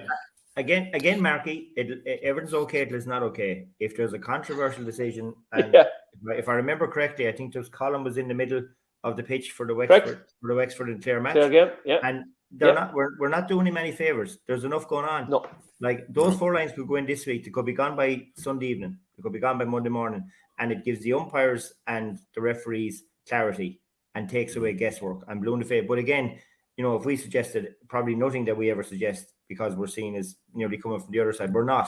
All we're really coming at it is to make the game easier, to facilitate and make it easier on the referee. And those 4 lines would have made a difference. I hope it's not a talking point on Sunday night or Monday morning, because to me, there's no need for it. If the line was there, it would be very clear. You're either inside the line or outside the line. If you're inside, it's a penalty. Otherwise, that Colm has to use guesswork again the weekend. And I think those type of things, Mark, have to be cleared up before we even get as far as VAR. That's the point I was making. The other thing I want to discuss is TJ Reid is almost 35, right? I know there's been a lot spoken, and Liam, probably you have fielded some of these questions more than any of the rest of us. But incredible, fully worth his place. Like not too probably far off a hurler of the year category in what he's doing. I think potentially maybe on Sunday, if things go his way, like he could go down as one of the greatest, like unbelievable ball winner. What he brings to the team, like the last day winning ball, spraying it out to the lads, just an incredible player. And to be still doing it at what he's doing is just phenomenal. Yeah, it really is incredible. And, you know, the GOAT is well described, Anthony, that he spoke about earlier on. Like, even his flicks the last day, you know, I mean, twice Conor Cleary got the ball. Like, he robbed him in open daylight. Like, I mean, the flicks were just incredible. And those small things go unnoticed. His ability to get into tackle, even Fitzpatrick was trying to come out at one stage and he went to go backwards, and there was TJ getting in the block, and then he gets the little flick out to Pádraig Walsh, ball over the bar. He does all of the simple things right, but managing his energy is going to be a test for them on Sunday, TJ, because like he's not superhuman either, you know, and I expect that's going to be intense out there around the middle. So I think it's how often you let him out there and when you give him his breaks, because I think he'll have to get a chance.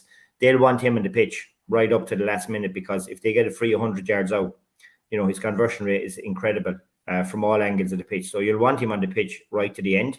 So I think how they manage him, and I'd say you'll see him probably getting his 5 or 6 minute break inside and then coming back out, because I don't know would he be able to last 75. Like, you know, if you're 24, 25 and you're stuck out there in the middle of that pitch for 72 or 73 minutes, you're going to suffer on Sunday. So, you know, Mark, Eva, I know you said about the weather, but actually in this one, you know, I think if you look at the Kerry team last week, I think for any of the guys that were over 30, they were all gone off the pitch by the 48 minutes or something, I'd say roughly. So like age does become a factor, because, you know, you'll just run out of gas. It's just the body, it's genetics. I mean, you're empty.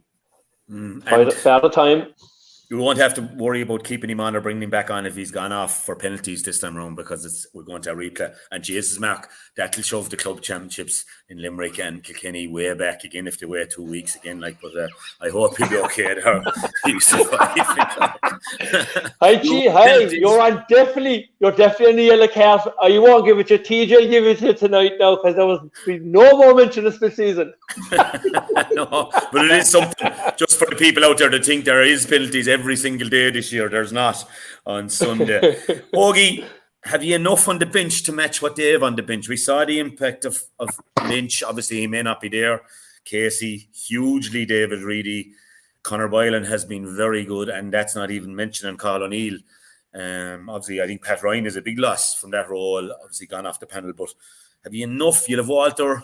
You'll have John Donnelly. Will Conor Fogarty be fit? You know, is Killian Buckley an option?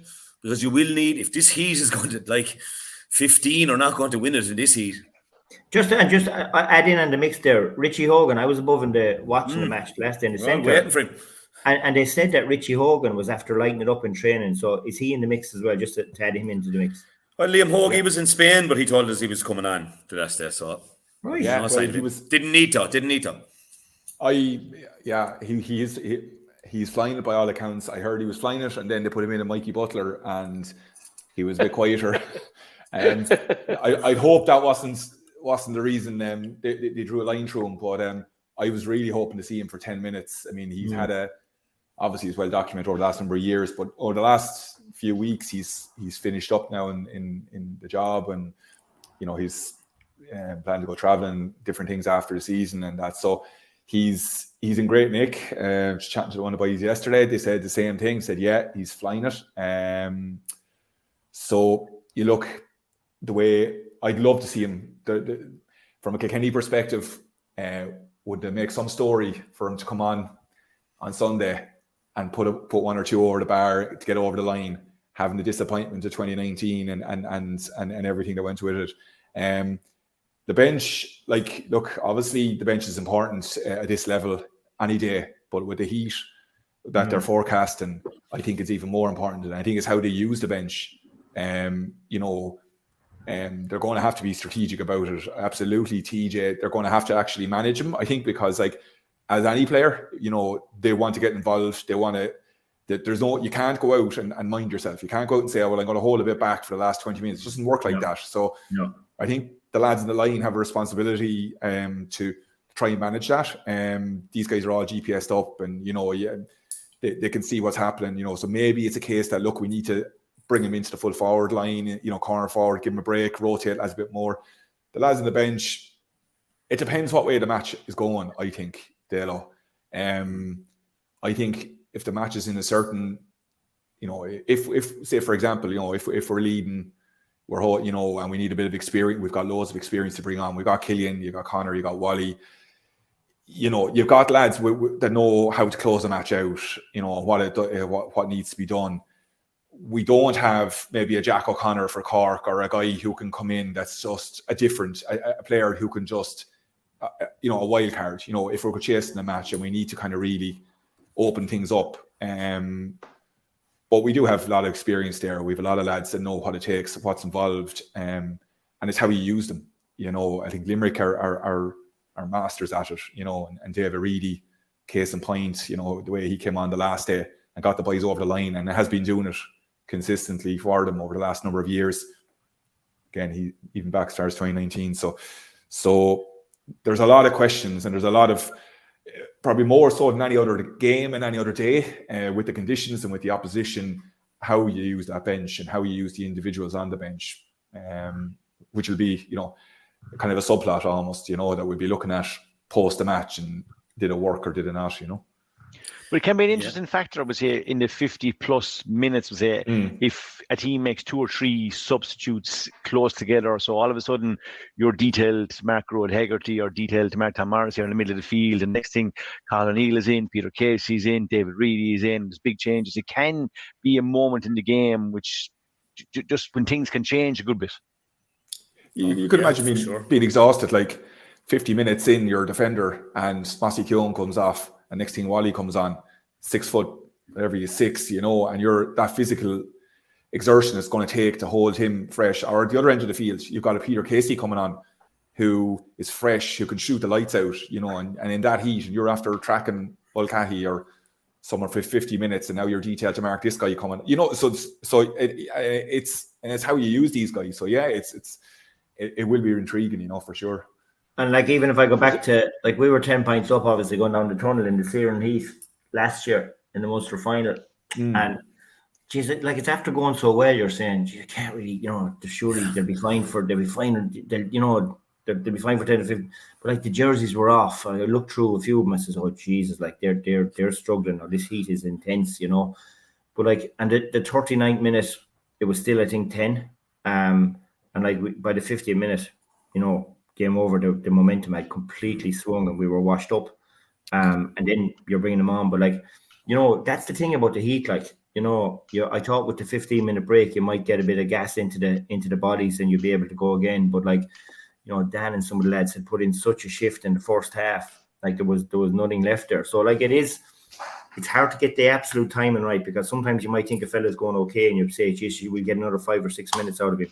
But in hurling, 5 or 6 minutes, 1-4, 1-5, gone. Yeah. So that's. Liam, can I just ask you? That's a brilliant point you're making there, right? In there, kind of 10 or 11 minutes there, the game had gone for you. Being on the line that day, how did it feel? You see it slipping away in front of you, and you're trying to say, how can we rescue this? Just what were your feelings on that day? Just that during that 10 or 11 minute period. But it happens fairly quickly, and the reality is they got on top. They got on top in all sectors, Mark. It wasn't. We started to lose every line in the pitch. We simply couldn't get our hands on the ball. Limerick only had to put in 1 tackle in the third quarter against Tipperary.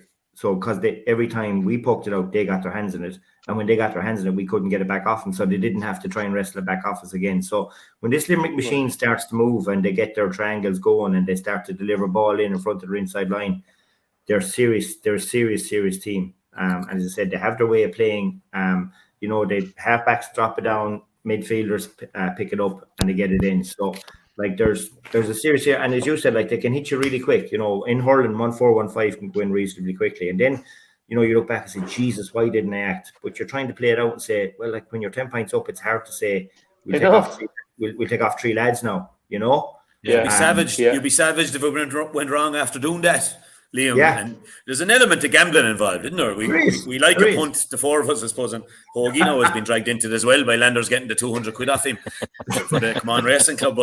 But there is an element of gambling. You are taking a chance, and sometimes you'll make it worse by making changes as well. Yeah. No, you see, there's no right or wrong answer, but as you said, but you know, when you look back, I did have the data in front of me was telling me, but I just thought with the momentum we had, we'd squeeze another 10 minutes out of it and we could hold a little bit. But like that, it can go on you. So like that heat, that searing heat, you know, it's just something we're not accustomed to. It's a big shift, and I suppose obviously our age profile would be at the other end. So hindsight, what does someone say? Hindsight is the foresight of a gobshite. So it probably is. It's probably fairly spot on. yeah. TJ mentioned it was definitely there was definitely a tactical move. There was definitely a tactical move by Limerick of using the bench in the semi-final, because they brought on fellas in the 54th, 57th, 61st, 62nd, and 67th minute. Within 13 minutes, they had 5 fresh legs on the field, and like they certainly, whatever data they're using or whatever is feeding into it, to bring on 5 subs, bang, bang, bang in a short period of time, certainly, and it worked, TJ. Like, I mean, it certainly got you over the line, because that game was really, really tight. I know, Mark, but the only thing I keep saying about all these things, right, is you're saying it worked because they won the game. Like, we're all very much in the zone as we wait till the end, right? Like, I could have said maybe on the day that maybe a couple of minutes sooner we could have made a change here and there, but if you wait till the end of the game to say, just a bit like what Liam has said there, right? You don't know until the end of the game. And if you win the game, irrespective of where Liam put on 3, took off 3, didn't make any change, if you won the game, he was right. And then basically, even though he might have done the right thing, if he lost the game, he was wrong. So we wait till the end to decide as to whether they're. But it is normal now, like, to change up the legs. And Sunday, 3:30 as well, probably be the height of the heat. Like, so, like, he will definitely be a factor, and it'll definitely be for these sports science guys looking ahead to the weekend. And like, you'll probably see reduced warm-ups, or certainly maybe less energy sapping warm-ups, and maybe. I know in the past you're trying to maybe come under the stand there, not to be in the glaring sun to do the warm-up. So all those things will come into play. So yeah, huge factor now. Yeah, and obviously a lot more protocol with the All-Ireland final as well, with meeting the president and all the bits and pieces that go with it. So it is a different day than any other day. It was giving it great going over. I think I won't be asking you for predictions. I think we know we have an idea. Hoagie, you're going to stick the black and amber flag up by, and you're dead right. And we feel maybe that Limerick's experience will get them there even without Keane. I by the weekend I was saying with Lynch or that Limerick definitely, but I think that is a factor. I don't think they're the same team without him, and I think that tightens my mind up again, but still give the nod to Limerick. So here's hoping we have a fantastic weekend. TJ, I know you're going to regale us on Saturday night. The Clare 25-year dinner will have to be stopped to have a look at you up for the match, like.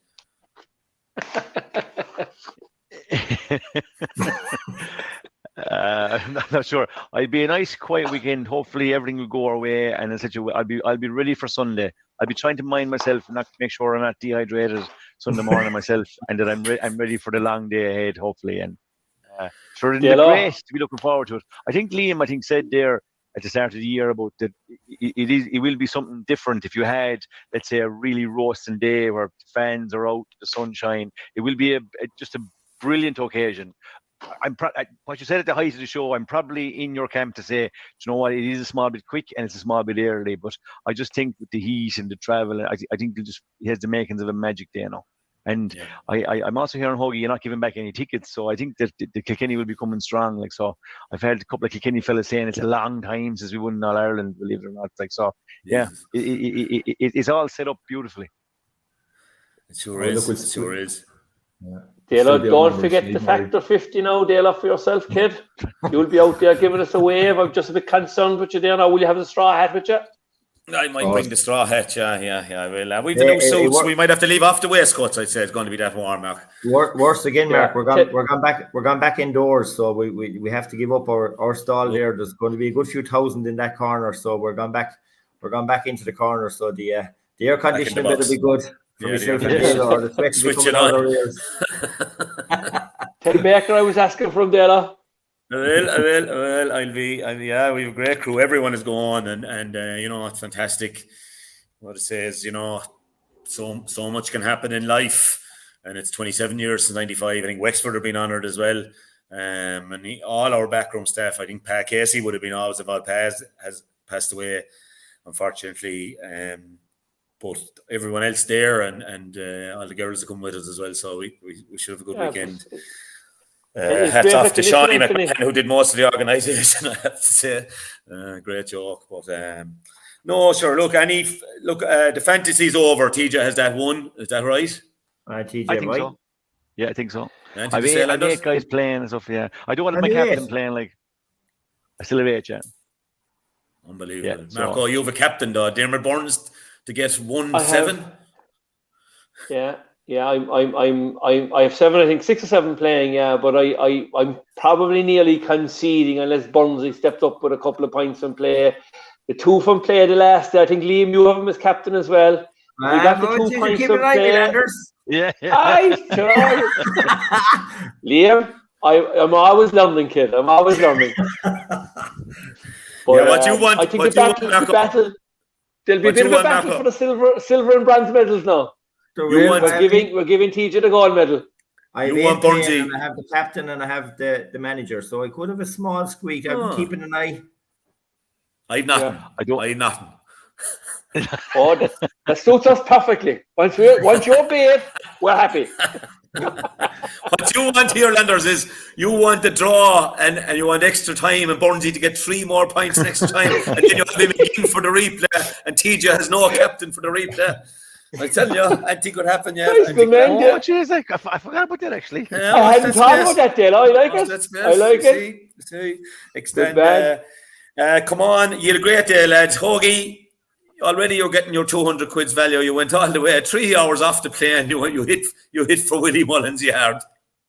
And listen, there's no end to what I'll do for a horse race or to look at a few horses. You know me and the passion I have for this. So yeah, Jesus.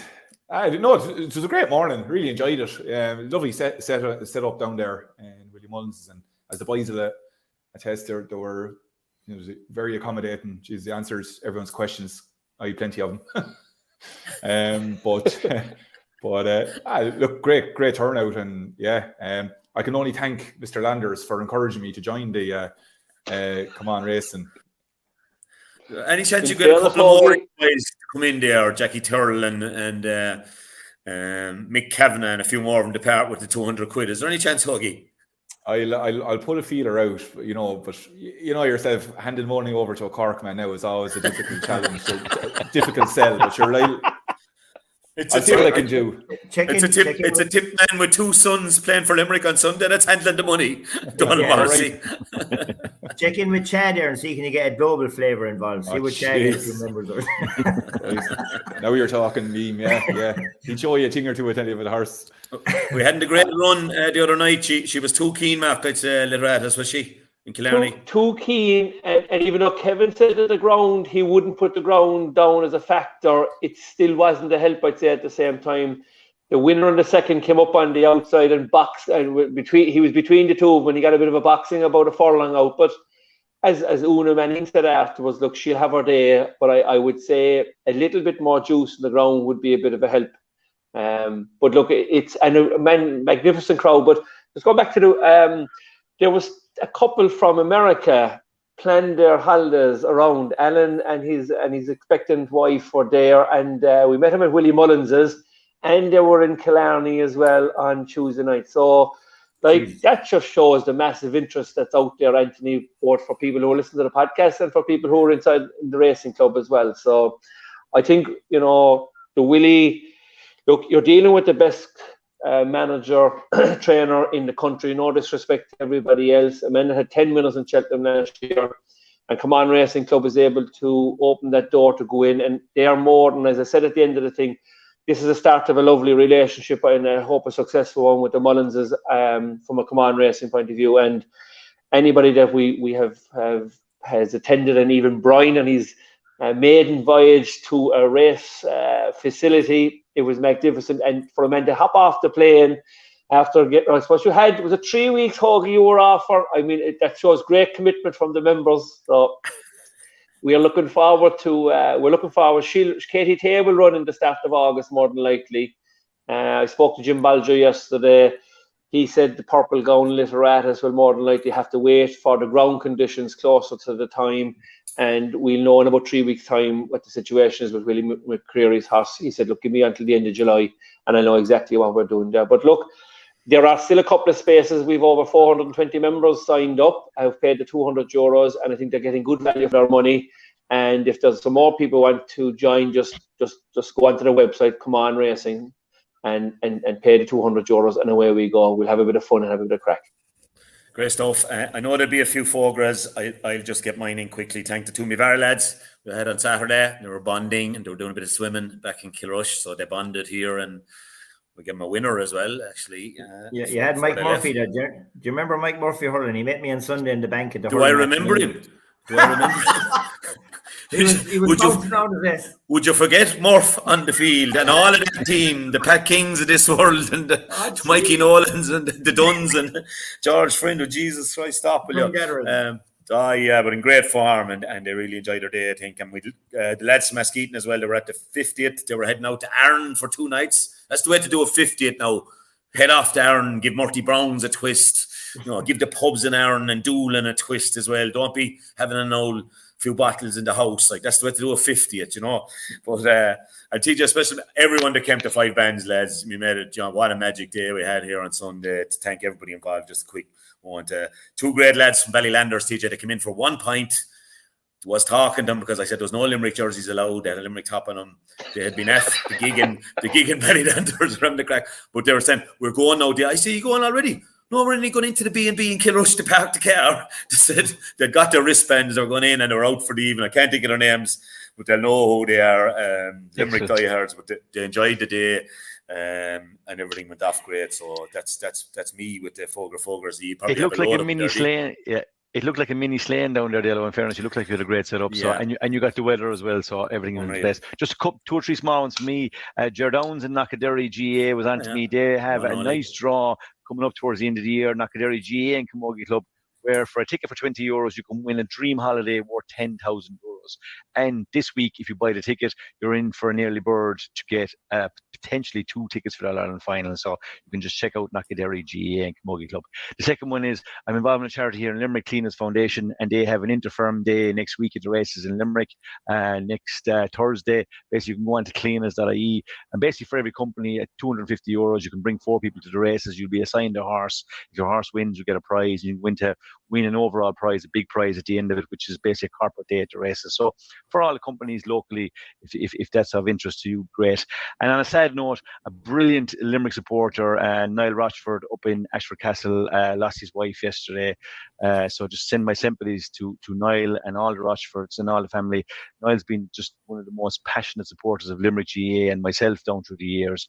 Just a sad time this week. We're all looking forward to the match, and they just have a very difficult scenario. So just massive sympathies to Niall and all the Rochfords and his family today. I think also on that day, it would be important to mention Colm McGurk. He seemed to have done superb work in Derry. Some of the things that have been spoken about him and his contribution. He was obviously on the 93 team, but I think with hurling and football, he's numerous medals with Lavey. Again, it's always sad, and it's a real hit to the GA community. But just to say, as you said, for anybody that's having those type of scenarios, that our thoughts and prayers are certainly with them and all of their family and friends. Well said, Liam. Yeah, Mark, you had a couple, I think, there. Yeah, I have a couple there. Joey Blake from Adrigole contacted me to say that their 10th anniversary duck race is on in August. They also have some sheep racing involved as well. They reckon that they have one for the Come On Racing Club. So thanks, Joey, for that. And Tom Harrington there from Passage West. In fairness to Passage, the last 3 or 4 years, they've had their predictor quiz for the All-Ireland final. So again, to give them a shout out, you can buy a ticket for a tenner or a family for 3 entries for €20. So they had a couple of Fogers on my side there. Okay, is there any of the ducks from Adrigole race, is there any of them still there 10 years later, like TJ Reid? Oh, no, certainly not. TJ is going to keep going on and on and on. But it's 7 years since he lifted or was involved in the Liam McCarthy. And here's a question for you. I think I'm right in saying that his brother Richie is the captain this weekend. So if Richie lifts the cup, that'll be 2 brothers that have lifted the Liam McCarthy. Are there any other sets of brothers out there who have lifted the Lee McCarthy? I'd say would the Finley boys, the uncles of Mix, Hoagie. Well, I know Liam. Ger and Liam. No? And Liam. Well, I know Liam lifted it twice. He lifted the old one and the new one. That's a bit of unique history. I'm not. Michael Finley lifted Colin. Colin was never captain, was he? He was captain, but they didn't win it the year he was captain. No. Listeners will contact us, no doubt. Yeah. Larry's on Google in Spain somewhere. Yeah. So great stuff, lads. Nearly 2 hours. And not much to be taken out of it today, Mark. Fair play to you. You were on your best behaviour. Frost. Doesn't suit me, Now that we're heading to Conor Fitzgerald's this evening for a day or GA club for no cameras, we might let the hair down tonight, Della. Just beware. No phones allowed, Conor Fitz, if you hear this before tonight. No. Yeah. Great stuff, lads. And look, the best of luck, TJ. The best of luck, Hoagie. The best of luck to Colm as well, I suppose. And Liam, tell everybody in RT have the air conditioning on there for the two of us. Q's all be okay.